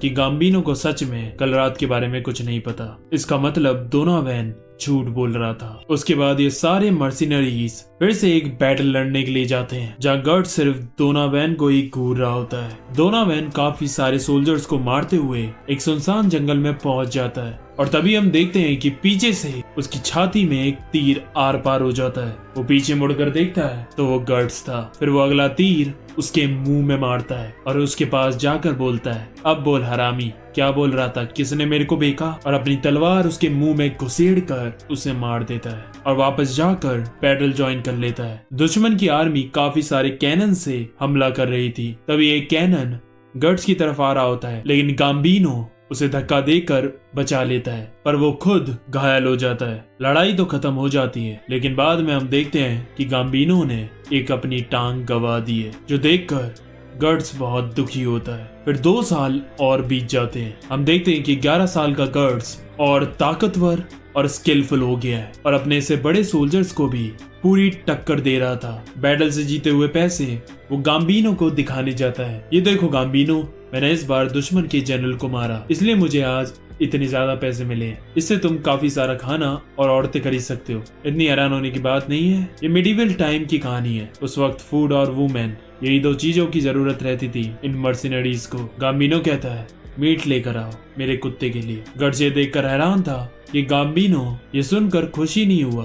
फिर गाम्बिनो चिल्लाकर बोलता है, सुनाई नहीं दिया, खड़े क्या हो, जाकर लेकर आओ, और अपनी लाठी से उसके मुंह पर मार देता है। गट्स फिर चुपचाप उठकर मीट लेने चला जाता है। उसके बाद गाम्बिनो अपने आदमियों को भी बिना वजह सुनाने लगता है। लात गंवाने के बाद गाम्बिनो काफी चिड़चिड़ा हो गया था, क्योंकि अब वो किसी बैटल में लड़ने नहीं जा सकता था और अंदर से वो बहुत ज्यादा यूजलेस फील कर रहा था। हम देखते हैं कि गट्स अपने टेंट में जाता है और गुस्से से अपने सिक्के फेंक देता है। रात होने पर जब वो सो रहा होता है तो उस रात काफी खराब मौसम होता है और तभी बिजली कड़कती है और गट्स की नींद खुल जाती है और वो देखता है कि सामने गाम्बिनो खड़ा है, वो भी अपनी तलवार लेकर, और एकदम से वो उस पर वार करता है, लेकिन गट्स बच जाता है। वो कहता है गाम्बिनो ये तुम क्या कर रहे हो। फिर वो नोटिस करता है कि गाम्बिनो ने काफी शराब पी रखी है। गाम्बिनो कहता है कि तुम्हारी वजह से ही शीशु मरी और तुम्हारी वजह से ही मैंने अपनी लात गवाई। तुम एक पनौती हो, एक डेविल के बच्चे। तुम्हें 11 साल पहले ही मर जाना चाहिए था अपनी माँ की लाश के नीचे। और उस पर दोबारा अटैक करता है। गट्स फिर अपनी तलवार की मदद से उसे ब्लॉक करने की कोशिश करता है, लेकिन वो ताकत लगाकर उसे नीचे गिरा देता है। फिर वो कहता है इसीलिए मैंने 3 सिल्वर कॉइन के लिए डोनोवन को तुम्हें 1 रात के लिए बेच दिया था। गट्स ये सब सुनकर शॉक में चला जाता है और तभी गाम्बिनो फिर से उस पर अटैक करता है, लेकिन गट्स अपने डिफेंस में उसके गले में तलवार आर पार कर कर उसे मार देता है और यहीं ये चैप्टर खत्म हो जाता है।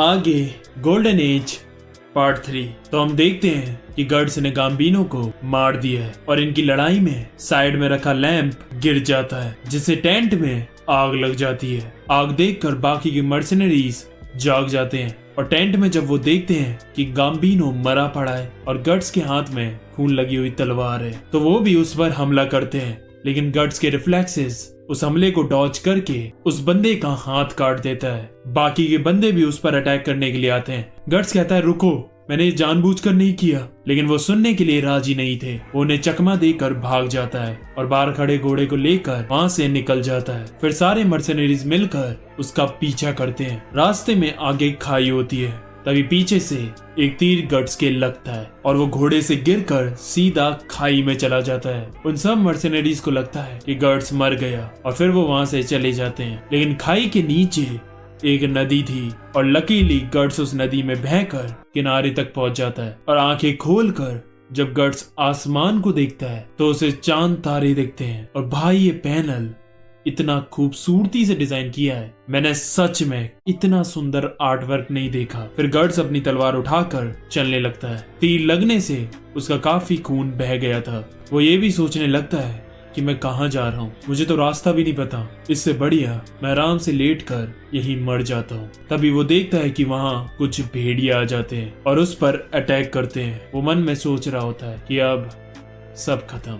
उसके माइंड ने हार मान ली थी, लेकिन उसके शरीर ने नहीं, और उसके रिफ्लेक्सेस फिर चलते हैं और तलवार से उस भेड़िए का सीना चीर देता है और एक एक करके वो भेड़ियों को मारने लगता है। बाकी के भेड़िए ये देखकर भाग जाते हैं और फिर गट्स बेहोश हो जाता है। थोड़ी देर बाद वहाँ से दूसरे मर्सिनरीज निकलते हैं और उसे उठाकर अपने साथ ले जाते हैं। बिल्कुल वैसा ही हुआ जैसा इसके साथ 11 साल पहले हुआ था। फिर 4 साल और गुजर जाते हैं। हम देखते हैं कि एक बैटल चल रही है जहाँ दुश्मन के कैसल पर एक आर्मी ने अटैक कर दिया है और वो दरवाजा तोड़कर अंदर घुस चुके हैं। उनका लीडर कहता है जो भी इनके जनरल का सर लेकर आएगा उसे मुंह मांगी कीमत मिलेगी। सारे सोल्जर्स और मर्सिनरीज ये सुनकर सीधा दुश्मनों पर धावा बोल देते हैं। लेकिन उनके रास्ते में खड़ा हुआ था डार्क नाइट बाजुजो, जो बुरी तरह उनके सोल्जर्स को मार रहा था। बाकी के मर्सनरीज और सोल्जर्स ये देखकर घबरा जाते हैं और सब पीछे हटने लगते हैं और अब कोई भी उससे लड़ने के लिए जाने के लिए तैयार नहीं था। तभी एक 15 साल का बच्चा उससे लड़ने के लिए आता है, जो कि गर्ट्स होता है। इसके नाम की तरह ही इसके अंदर कूट कूट के गर्ट्स है। गर्ट्स अपने नाइट से पूछता है कितने पैसे मिलेंगे। देखो मेरी जिंदगी तुम जैसे नाइट जैसी ऐशो आराम वाली नहीं है, मैं सिर्फ एक मर्सनरी हूँ। नाइट ये देखकर हैरान था कि ये बच्चा इस बाजुजो से लड़ेगा। वो कहता है अगर तुमने इसे मार दिया तो मैं तुम्हें 5 सोने के सिक्के दूंगा। गर्ट्स कहता है 10 कैसे रहेंगे। वो कहता है 7 से ज्यादा नहीं दे सकता। गर्ट्स कहता है ठीक है। बाजुजो कहता है बच्चे ये करके तुम बहुत पछताओगे, सिर्फ 7 सोने के सिक्के के लिए तुम अपनी जान दे रहे हो। गर्ट्स पूरी जान से हमला करके उसे पीछे ढकेलने लगता है। बाजुजो ये देखकर हैरान था कि एक बच्चे के पास इतनी ताकत कैसे। बाकी सब भी ये देख हैरान थे कि वो बच्चा बाजुजो को टक्कर दे रहा था। उसके बाद उन दोनों के हथियार क्लैश होते हैं, लेकिन गर्ट्स उसकी कुल्हाड़ी क्रैक कर देता है और फिर ओपनिंग देखकर वो दोनों एक दूसरे पर अटैक करते हैं। लेकिन लकीली गर्ट्स का सिर्फ हेलमेट ही टूटता है, पर बाजुजो का उसके आर्मर सहित उसका पेट काट देता है और फिर उसके सर में तलवार घुसेड़कर उसे मार देता है। और यहीं ये चैप्टर खत्म हो जाता है। आगे गोल्डन एज पार्ट 4। बाजुजो के हारने के बाद वो किला अब पूरी तरह उनके कब्जे में था। तभी हम ऊपर देखते हैं कि कुछ दुश्मन के मर्सिनरीज वहां खड़े होकर ये सब देख रहे होते हैं और आपस में बात कर रहे होते हैं। देखो जरा, हमारे एनिमीज की साइड भी काफी अच्छे सोल्जर्स हैं। मैं सोच रहा था ग्रिफिथ कि तुम ज्यादा ताकतवर हो या वो लड़का। दूसरा बंदा कहता है पागल हो क्या, हमारा ग्रिफिथ एक अलग ही लेवल पर है। ग्रिफिथ कहता है चलो अब ये कैसल खाली कर दो, अब यहाँ वैसे भी कुछ नहीं बचा, वैसे भी हमने जरूरत से ज्यादा काम कर दिया है। फिर हमें ये भी पता चलता है कि ग्रिफिथ और उसकी टीम ने कैसल को, जो 3 दिन भी नहीं टिकता, उसे 3 महीने तक दुश्मनों से बचा कर रखा और उस टाइम में राजा को यहाँ से निकलने में भी मदद हुई। फिर हम देखते हैं कि गर्ट्स के साइड के बंदों ने वो कासल जीत लिया है और फिर गर्ट्स को उसका रिवॉर्ड दिया जाता है। वो नाइट उससे कहता है मैं तुमसे बहुत इम्प्रेस हुआ हूँ, क्यों ना अब तुम सिर्फ मेरे लिए काम करो। अगर तुम मुझे ज्वाइन करोगे तो तुम्हारी सैलरी 3 गुना हो जाएगी। एक मर्सनरी को कभी भी ऐसा ऑफर नहीं मिल सकता। लेकिन गर्ट्स कहता है अब जब हमने ये किला जीत लिया है तो अब इधर काफी टाइम तक बैटल नहीं होगी और मुझे हमेशा ग्रो करना है, यहाँ रहकर मेरा सिर्फ टाइम ही बर्बाद होगा। लेकिन वो उसे बोलता है रुको जरा और उसका हाथ पकड़ लेता है। गर्ट्स चिल्लाकर बोलता है मुझे छुओ मत और फिर वहां से चला जाता है। तभी हम देखते हैं कि जिस रास्ते से गर्ट्स जा रहा होता है वहाँ ग्रिफिथ और उसकी टीम रुकी हुई होती है। तभी उसके कुछ टीम मेंबर्स गर्ट्स को अकेला देखकर उस पर अटैक करके उसके सोने के सिक्के छीनने की सोचते हैं। फिर वो ग्रिफिथ से पूछता है हम क्या करें। ग्रिफिथ कहता है मुझे नहीं पता, जो मन है वो करो। ये सुनकर वो सब गर्ट्स पे अटैक करने के लिए जाने लगते हैं। लेकिन तभी उनकी एक टीम मेंबर कैस्का, जो कि एक लड़की है, वो उन पर हंसने लग जाती है। वो कहती है तुम्हारी एबिलिटी देखकर मैं साफ बता सकती हूँ कि तुम उसे हरा नहीं पाओगे, शायद तुम मर भी सकते हो कॉर्कस। वो कहता है ठीक है तो देखते हैं। फिर वो तीनों गर्ट्स पे अटैक करने के लिए अपने घोड़ों पर आते हैं। उनके पहले बंदे को गर्ट्स बीच में से काट देता है। दूसरा बंदा उसके गाल पर खरोच मारने में कामयाब रहता है, लेकिन तब तक गर्ट्स उसका हाथ उड़ा देता है। पीछे खड़ा कॉर्कस ये देखकर हिल जाता है और अपने दूसरे साथियों को अपनी मदद के लिए बुलाता है, लेकिन वो साफ मना कर देते हैं। वो कहते हैं ये मुसीबत तुमने पाली है तो अब तुम इससे निपटो। ग्रिफिथ फिर कैस्का से कहता है तुम इसे हैंडल करो। कैस्का कहती है मैं क्यों, ये सब कॉर्कस की गलती है। ग्रिफिथ फिर बस आंखें तिरछी करके उसे देखता है और कैस्का चुप हो जाती है और कहती है ठीक है। तभी गर्ट्स कॉर्कस को मारने के लिए अटैक करता है, लेकिन तभी कैस्का उसके हाथ पर तीर चला देती है। फिर वो कहती है तुम सब पीछे हट जाओ और अब कैस्का और गर्ट्स लड़ते हैं। लड़ते लड़ते कैस्का का हेलमेट उतर जाता है। गर्ट्स ये देखकर हैरान था ये एक लड़की है। फिर वो दोनों और थोड़ी देर लड़ते हैं। बाकी लोग ये देखकर हैरान हो गए थे कि गर्ट्स कैस्का के सामने भी डोमिनेट कर रहा था, जो कि ग्रिफिथ के बाद सबसे ज्यादा स्ट्रॉन्ग है। गर्ट्स कैस्का पर भारी पड़ रहा होता है और फिर वो ताकत से उसे नीचे गिरा देता है और फिर वो उसे तलवार से काटने वाला ही होता है कि तभी उसके बीच एक भाला आकर गिरता है। फिर हम देखते हैं कि ग्रिफिथ खुद आ गया है उससे लड़ने। ग्रिफिथ कहता है अपनी तलवार नीचे गिरा दो और सरेंडर कर दो, लेकिन गर्ट्स कहाँ सुनने वाला था। वो जाता है सीधा उस पर अटैक करने और ग्रिफिथ काफी स्किलफुल तरीके से उसे ब्लॉक कर देता है, वो भी घोड़े पर बैठे बैठे, और अपनी स्वॉर्ड को टर्न करके उसे पीछे ढकेल देता है और इतने गर्ड्स दोबारा घूमकर उस पर अटैक करता, इतने में वो अपनी स्वॉर्ड घुमाकर उसकी छाती में घुसेड़ देता है। गर्ड्स गिरते हुए कहता है यह अटैक बहुत तेज था। कैश का खुश हो जाती है और कहती है क्या बात है ग्रिफिथ, बस एक मूव से ही तुमने उसे हरा दिया। लेकिन अब देखते हैं कि गर्ड्स फिर भी खड़ा हो जाता है। ग्रिफिथ कहता है पीछे रहो कैश का। गर्ड्स पूरी ताकत से उस पर अटैक करने की कोशिश करता है, लेकिन जब तक तलवार उस तक पहुंचती वो बेहोश हो जाता है। फिर ग्रिफिथ अपना हेलमेट उतारता है और हमें दिखता है कि ग्रिफिथ एक एंजल जैसा दिखता है, गुड लुकिंग बंदा with a long white hair. तो ये चैप्टर शुरू होता है एक नाइटमेयर से, जहाँ गर्ड्स ग्रिफिथ से हारने के बाद घायल होकर बेहोश हो गया था और बेहोशी के वक्त उसे एक बुरा सपना आता है। फिर हम देखते हैं कि ग्रिफिथ के ऑर्डर पर कैस का गर्ड्स को बचाने के लिए उसे जिस्म की गर्मी दे रही होती है। बॉलीवुड मूवीज में देखा ही होगा तुमने। हम देखते हैं कि गर्ड्स अब होश में आ चुका है और वो देखता है कि वो ग्रिफिथ के मर्सनरी गैंग के साथ है। कैस का फिर उसके सामने आती है और बिना वजह उसे एक घूसा मारती है। फिर ग्रिफिथ उसकी तलवार लेकर आता है। फिर वो दोनों एक दूसरे को अपना नाम बताते हैं। ग्रिफिथ कहता है क्या बात है, तुम्हारी तलवार तो कमाल की है, मैं तो उसे सही से उठा भी नहीं पा रहा हूँ। गर्ड्स जरा मेरे साथ आओ। ग्रिफिथ के टीम के बंदे ये सोच रहे थे कि आखिर उसने गर्ड्स को क्यों बचाया।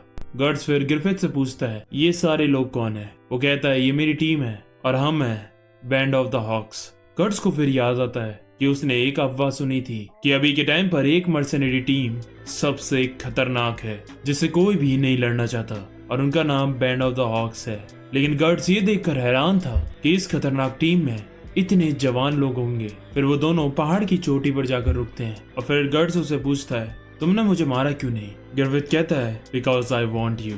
गर्ड्स कहता है तुम होमो क्या। ग्रिफिथ कहता है नहीं, पर 4 दिन पहले जब मैंने तुम्हें बाजूसों से लड़ते हुए देखा तो मैंने एक बात नोटिस की कि तुम बहुत रिस्क लेके लड़ते हो। अगर बाजूसों की कुल्हाड़ी टूटी नहीं होती तो उसकी जगह तुम मरते और उसके बाद तुम मेरी टीम से भी लड़े, वो भी बिना किसी हेजिटेशन के। मुझे लगता है कि तुम अपने आप को ऐसी सिचुएशन में जानबूझ के डालते हो ताकि तुम उस मुश्किल से निकलने का रास्ता निकाल पाओ और इससे तुम स्ट्रॉन्ग और एक्सपीरियंस्ड बन पाओ। This is interesting and that's why I like you and I want you.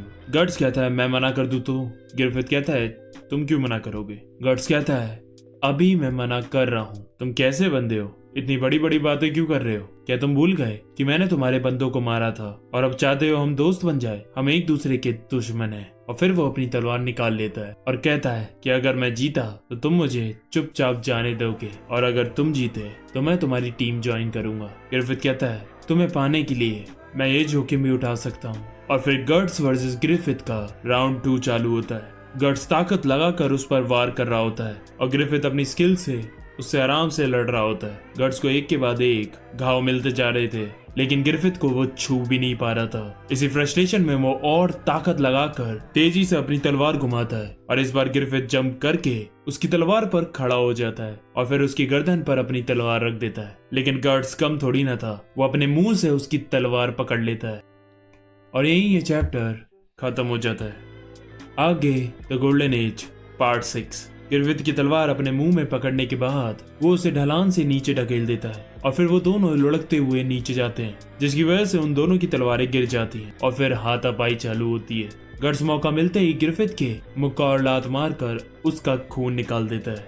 पीछे खड़े बैंड ऑफ हॉक्स के मेंबर्स ये देखकर हैरान हो जाते हैं कि आज तक जिस ग्रिफिथ के कभी खरोच भी नहीं आई उसका आज खून बह रहा है। उसके बाद गर्ड्स दोबारा उसके मुक्का मारने के लिए जाता है लेकिन तभी वो बड़ी चालाकी से उसका हाथ लॉक कर लेता है और कहता है कि हार मान लो वरना मैं तुम्हारा शोल्डर डिसलोकेट कर दूंगा। गर्ड्स कहता है फक यू और वादे के मुताबिक वो उसका कंधा डिसलोकेट कर देता है। गर्ड्स दर्द के मारे हिल भी नहीं पा रहा था। ग्रिफिथ दोबारा जीत जाता है और फिर वो गर्ड्स का सर पकड़ता है और कहता है अब तुम मेरे हो। वो अपनी टीम से कहता है कि अब से गर्ड्स बैंड ऑफ द हॉक्स का मेंबर है। लेकिन कास का ये सोच रही होती है कि ग्रिफिथ ने आज तक किसी को भी अपनी टीम में आने के लिए नहीं कहा। आखिर उस गर्ड्स में ऐसा क्या खास है। हम देखते हैं कि गर्ड्स अपने टेंट में लेटा अपनी हार के बारे में सोच रहा होता है। तभी कॉर्कस और उसके कुछ मेंबर्स गर्ड्स को मारने के लिए उसके टेंट के बाहर आते हैं। गर्ड्स को ये पता चल जाता है और वो अपनी तलवार उठा लेता है। लेकिन तभी केस्का वहां आकर कॉर्कस से कहती है चाहे वो अभी घायल है लेकिन अभी भी वो तुम सबको आराम से हरा सकता है। और भूल गई क्या कि ग्रिफिथ ने क्या कहा था। अब से वो बैंड ऑफ द हॉक्स का एक पार्ट है। और अगर अभी भी तुम्हें कुछ परेशानी है तो मुझे ज्यादा देर नहीं लगेगी तुम्हारा गला काटने में। कॉर्कस फिर वहां से चला जाता है। गर्ड्स बाहर आकर कैस्का को कहता है, थैंक्स, तुमने मेरी जान 2 बार बचाई। वो कहती है, गलत मत समझो, ये मैंने ग्रिफिथ के ऑर्डर्स पर करा था, वरना तुम्हें कौन बचाना चाहेगा। फिर हम देखते हैं कि बैंड ऑफ द हॉक्स एक मिशन की तैयारी कर रहे हैं, जहाँ उनके कैसल के नदी के पार जंगल में दुश्मनों ने अपने टेंट जमा रखे हैं और उन्हें वहां जाकर उन पर अटैक करना है। ग्रिफिथ कहता है कि उधर लगभग 2000 से भी ज्यादा सोल्जर हैं। हमें उधर जाकर सबसे पहले उनकी सप्लाईज और वेपनरीज को खत्म करना है और हम उन पर पीछे से हमला करते हुए अपने कैसल की तरफ वापस आएंगे। अब हमारे पास ज्यादा लोग नहीं हैं, तो मैं चाहता हूँ कि जब हम वापस आ रहे हो तो गर्ड्स तुम उन एनिमीज पर अटैक करके उन्हें उलझा कर रखो, ताकि हम सब वहां से सुरक्षित अपने किले पर वापस आ सके। गर्ड्स ये काफी मुश्किल टास्क है, तुम कर पाओगे? गर्ड्स कहता है, कोई प्रॉब्लम नहीं है। सब हैरान थे कि ग्रिफिथ ने उसे इतना जानलेवा काम दिया, वो भी उसके पहले मिशन पर। फिर वो सब हमले के लिए निकलते हैं। वो सब अपने घोड़ों के साथ नदी के अंदर से रास्ता पार कर रहे होते हैं। गर्ड्स चलते हुए नोटिस करता है कि हमारे दुश्मन ये सोचेंगे भी नहीं कि हम इतनी तेज भाव वाली नदी को पार करके उन पर अटैक करेंगे, और जिस तरह से इस जंगल के बीच तेज हवा चल रही है उसकी वजह से हमारे चलने की आवाज भी दब जाएगी और हमारे दुश्मनों को भनक भी नहीं होगी। इससे मैं ये तो बता सकता हूँ कि ग्रिफिथ ने ये सब पहले ही कैलकुलेट कर लिया था। फिर हम देखते हैं कि ग्रिफिथ की टीम दुश्मन के इलाके में घुस चुकी है, और इतने उनके दुश्मनों को ये पता चलता और वो कुछ कर पाते, उतने में वो उनके सोल्जर्स को मारते हुए उनके वेपन और फूड वाले टेंट में आग लगा देते हैं। और वेपन वाले टेंट्स में जब उनका गन पाउडर जलता है तो हर तरफ आग ही आग हो जाती है। ग्रिफिथ कहता है, दुश्मनों की फिक्र मत करो, अब सीधा कैसल की तरफ वापस चलो। दुश्मनों का जनरल कहता है, जाओ उनका पीछा करो, और उनके काफी सारे नाइट्स उनके पीछे लग जाते हैं। पीछे चल रहा गर्ड्स कहता है, अब यहाँ से मेरा काम स्टार्ट होता है। The golden age part 7। अब गर्ड्स उन सोल्जर से लड़ते हुए उन्हें रोकने की कोशिश कर रहा होता है, और उसकी मदद से हम देखते हैं कि लगभग उनके सारे सोल्जर सुरक्षित वापस पहुंच गए हैं। लेकिन अभी भी गर्ड्स उस जंगल में उनसे अकेले लड़ रहा है। ग्रिफिथ को उसकी चिंता हो रही होती है। हम देखते हैं कि गर्ड्स वहाँ काफी स्ट्रगल कर रहा होता है, क्योंकि वहाँ दुश्मनों के कई सारे सोल्जर्स आ जाते हैं और उस पर फिर तीर बरसाने लगते हैं, जिसकी वजह से गर्ड्स फिर घोड़े से गिर जाता है। उसे लगता है सब खत्म, लेकिन तभी पीछे से ग्रिफिथ और उसकी टीम आकर उसे बचा लेती। लेकिन अभी भी दुश्मन उनके पीछे लगे हुए थे। गर्ड्स कहता है कि तुम मुझे बचाने क्यों आए, हम बहुत स्लो हैं, वो हमें पकड़ ही लेंगे। लेकिन ग्रिफिथ ने सब कुछ प्लान कर रखा था, और जब वो अपने कैसल पर पहुंचते हैं तो हम देखते हैं कि वहाँ उन्होंने पहले से ही तोपें सेट कर रखी होती हैं। जैसे ही ग्रिफिथ और उसकी टीम साइड से निकलते हैं, फिर वो दुश्मनों पर हमला करके उनकी धज्जियां उड़ा देते हैं, जिसकी वजह से बाकी के दुश्मनों को वापस जाना पड़ता है। जिसके बाद जीत के जश्न में उस रात पार्टी होती है। ऊपर खड़ा उस कासल का मालिक कहता है कि हम ज्यादा दिनों तक इनसे इतने पैसों में काम नहीं करा पाएंगे। हर बैटल के बाद इनकी वर्थ और बढ़ती जाएगी, और खासकर इनका लीडर ग्रिफिथ इतना यंग होने के बाद भी उसमें ऐसी ऐसी क्वालिटीज हैं जो सालों तक मेहनत करने के बाद भी लोगों को हासिल नहीं हो पाती। जिस तरह से उसने ये पूरा मिशन प्लान किया वो लाजवाब था, और यही नहीं, उसका हर टीम मेंबर उस पे आंख बंद करके भरोसा करता है। हम सोच भी नहीं सकते कि ये बंदा कितना आगे जाएगा। तभी हम देखते हैं कि नीचे सिर्फ गर्ड्स की बात चल रही होती है कि कैसे उस घने जंगल में भी उसने उन सारे सोल्जर्स का अकेले सामना किया, और उसकी वजह से ये मिशन कामयाब रहा। दूसरी तरफ हम देखते हैं कि गर्ड सबसे अलग ऊपर कासल की दीवार पर बैठा होता है। तभी उसे उसके दूसरे टीम मेंबर्स लेने आते हैं। छोटे वाले का नाम होता है रिकेट। वो कहता है कि मैं आपका फैन बन चुका हूँ, जिस तरह से आप लड़ते हो मैंने ग्रिफिथ के अलावा और किसी को ऐसे लड़ते हुए नहीं देखा। बीच मांग वाले का नाम होता है जीवतो। वो कहता है ये जश्न तुम्हारे लिए रखा गया है एज अ वेलकमिंग पार्टी, तुम्हें इसे ज्वाइन करना चाहिए। लेकिन गर्ड्स कहता है मैंने तुमसे नहीं कहा था ये पार्टी रखने को। फिर जो बड़ा वाला होता है जिसका नाम पिपिन होता है, वो गर्ड्स को अपने कंधे पर उठा लेता है। गर्ड्स चिल्लाने लगता है मुझे छोड़ दो, और गुस्से में उसके खून ही मारता है। वो खून पहुंचते हुए कहता है चलो भी अब इतने नखरे मत करो, और उसे सबके बीच में ले जाकर छोड़ देता है और फिर उसे ड्रिंक देता है। उसके बाद गर्ड्स भी चुपचाप वो पी लेता है। बाकी सब उससे कह रहे होते हैं तुम थोड़े रूठ तो हो लेकिन भरोसेमंद हो, तुम्हारे साथ काम करके मजा आएगा। और अब इनकी पार्टी रात भर चलती है, और यही ये चैप्टर भी खत्म हो जाता है। अब आगे द गोल्डन एज पार्ट 8। सुबह होने पर गर्ड्स वहीं ऊपर बैठा होता है जूदो कहता है क्या सोच रहे हो। गट्स कहता है कि मैं हैरान हूँ कि बैंड ऑफ द हॉक्स दूसरे मर्सनरी से कितना अलग है। दूसरे मर्सनरी सिर्फ पैसे, दारू और लड़की, इन सारी चीजों के बारे में ही सोचते हैं और वो इनके लिए किसी भी हद तक जा सकते हैं। वो किसी को भी अपना दोस्त नहीं मानते और सिर्फ अपने फायदे के बारे में ही सोचते हैं। लेकिन यहाँ हॉक्स के साथ ऐसा कुछ भी नहीं है। यहाँ सब एक दूसरे की फिक्र करते हैं, बिल्कुल एक फैमिली की तरह। जूदो कहता है वो तो है, ये गैंग दूसरे मर्सनरी से काफी अलग है और मुझे लगता है कि ये सिर्फ हमारे लीडर की वजह से। सब ग्रिफिथ को एडमायर करते हैं और उस पर आंख बंद करके भरोसा भी। उसका चार्म और पर्सनैलिटी ऐसी ही है और उसने ही हम सबको बांध कर रख रखा है। गट्स पूछता है कि ग्रिफिथ कैसा बंदा है। जूदो कहता है असल में इतने टाइम रहने के बाद भी तुम्हें हैरानी होगी कि मुझे उसके बारे में कुछ नहीं पता। तुम उसको देखकर बता ही नहीं सकते कि वो एक चाइल्ड है या फिर एक एडल्ट, अच्छा है या बुरा, मुझे नहीं पता। मैं तुम्हें ये कैसे एक्सप्लेन करूं। क्या है कि क्योंकि ग्रिफिथ इतना अच्छा लड़ता है इसीलिए वो खास नहीं है। उसके पास कुछ ऐसा है जो हमारे जैसे कॉमन बंदों के पास पूरी जिंदगी में भी नहीं आ सकता। कुछ some kind of confidence, I don't know. तभी एक बंदा गट्स को बुलाता है और कहता है कि बॉस ग्रिफिथ ने आपको बुलाया। जब गट्स ग्रिफिथ से मिलने जाता है तो वो पूरा नेकेड होकर नहा रहा होता है। ग्रिफिथ कहता है गट्स क्यों ना तुम भी मुझे ज्वाइन करो, ऐसा खुले में नहाने में मजा ही कुछ और है। गट्स कहता है नहीं रहने दो, लेकिन ग्रिफिथ फिर भी उस पर पानी डाल देता है और फिर गट्स उस पर पानी डालता है और ऐसे ही थोड़ी देर तक इनकी पानी के साथ बकचोदी चलती है। और फिर जब ये दोनों थक कर बैठ जाते हैं तब गट्स ग्रिफिथ के कुछ नोटिस करता है। नहीं, वो नोटिस नहीं करता जो तुम सोच रहे हो। नंगा है तो कुछ भी नोटिस करेगा।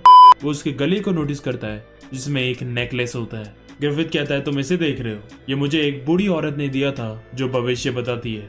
इसे कहते हैं बीलित। अगर तुमने मेरे पहले के पार्ट्स देखे हैं तो तुम्हें पता ही है कि ये क्या कर सकता है। लिंक डिस्क्रिप्शन में जाकर देख लेना। वो कहता है इसे किंग ऑफ द एग भी कहते हैं। जो भी बंदा इसे पॉसेस करता है उसे ये उसके खून के बदले उसे ये पूरी दुनिया पर राज करने की ताकत देती है। फिर वो उसे गट्स को देता है। गट्स उसे ध्यान से देख रहा होता है कि तभी उसकी एक आंख खुलती है और गट्स एकदम से घबरा जाता है। ग्रिफिथ कहता है मुझे भी अजीब लगा था कि ये जिंदा कैसे, और उसकी तरफ बच्चों की तरह स्माइल करके कहता है कुछ भी कहो ये कूल तो है।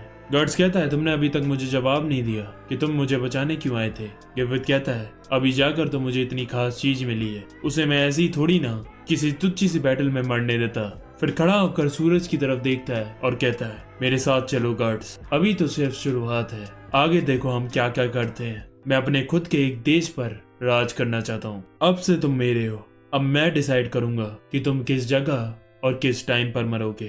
गट्स बाद में खड़ा सोच रहा होता है कि ये क्या बात कर रहा है, खुद का एक देश, ये पागल तो नहीं हो गया है। लेकिन वो ये सब बहुत कॉन्फिडेंस से कह रहा था। और दूसरी तरफ मुझे देखो, इन 4 सालों में मैं इधर से उधर बस बैटल्स में जाकर लड़ रहा था। मुझे तो ये भी नहीं पता था कि मुझे जाना कहाँ है या मेरा एम क्या है। तभी पीछे से दरवाजा खुलता है और गट्स पानी में गिर जाता है। तभी रिक डाकर कहता है गट्स मैं आपको कंग्रेचुलेट करने आया हूँ, बॉस ने आपको स्क्वाड लीडर बना दिया है, जबकि आपको तो ज्वाइन करे हुए 2 हफ्ते भी नहीं हुए। ऐसा ही चलता रहा तो आप 1 साल में ही कमांडर बन जाओगे। फिर हमें दिखाया जाता है कि स्क्वाड लीडर गट्स और बैंड ऑफ द हॉक्स अपनी अगली बैटल के लिए जा रहे होते हैं और यही ये चैप्टर खत्म हो जाता है। अब ये सारे तो खत्म हुए प्रोलोलॉग और अब अगली वीडियो से चालू होगी इसकी असल स्टोरी चैप्टर 1 से। और हाँ, अब इन चैप्टर्स के कुछ चीजों पर बात करते हैं। अभी हमारे एक नए कैरेक्टर की एंट्री हुई है, ग्रिफिथ, और इसके बारे में तुम्हें समझना होगा क्योंकि गट्स के बाद ये one of the main character है। तुम्हें याद है जब ग्रिफिथ और गट्स चोटी पर खड़े होते हैं तो तुमने ध्यान दिया कि ग्रिफिथ कितनी जल्दी गट्स को पढ़ लेता है और उससे कहता भी है कि तुम काफी रिस्क लेकर फाइट करते हो, जिससे हमें पता चलता है कि वो काफी अच्छा ऑब्जर्वर है। जब बैटल होती है तो तुमने उसकी प्लानिंग और प्लॉटिंग की स्किल्स तो नोटिस करी ही होंगी। स्वॉर्ड फाइट में भी वो काफी अच्छा है। और यहाँ तक कि गट्स, जिसने इन 4 सालों में किसी को ज्वाइन नहीं किया था, ग्रिफिथ ने उसे भी अपनी बातों से मनाकर अपनी टीम में ज्वाइन करा लिया। यानी कि मैनिपुलेशन में भी इसका जवाब नहीं है। और जब जूदो कहता है कि मुझे नहीं पता कि ग्रिफिथ कैसा बंदा है, इसका मतलब है कि ग्रिफिथ अपनी पर्सनैलिटी को भी छिपाना जानता है ताकि दूसरा बंदा उसे पढ़ ना पाए। कभी वो बच्चों की तरह पानी गिराता है और कभी वो बड़ों की तरह बैटल करता है। कभी वो अच्छा बनकर अपने टीममेट्स को बचाता है और इसकी बुराई वो तो तुम आगे देखना। जूदो ये भी कहता है कि वो हमारी तरह आम इंसान नहीं है क्योंकि असल में वो है जो इस दुनिया में कोई भी नहीं बन सकता और वो होता है परफेक्ट।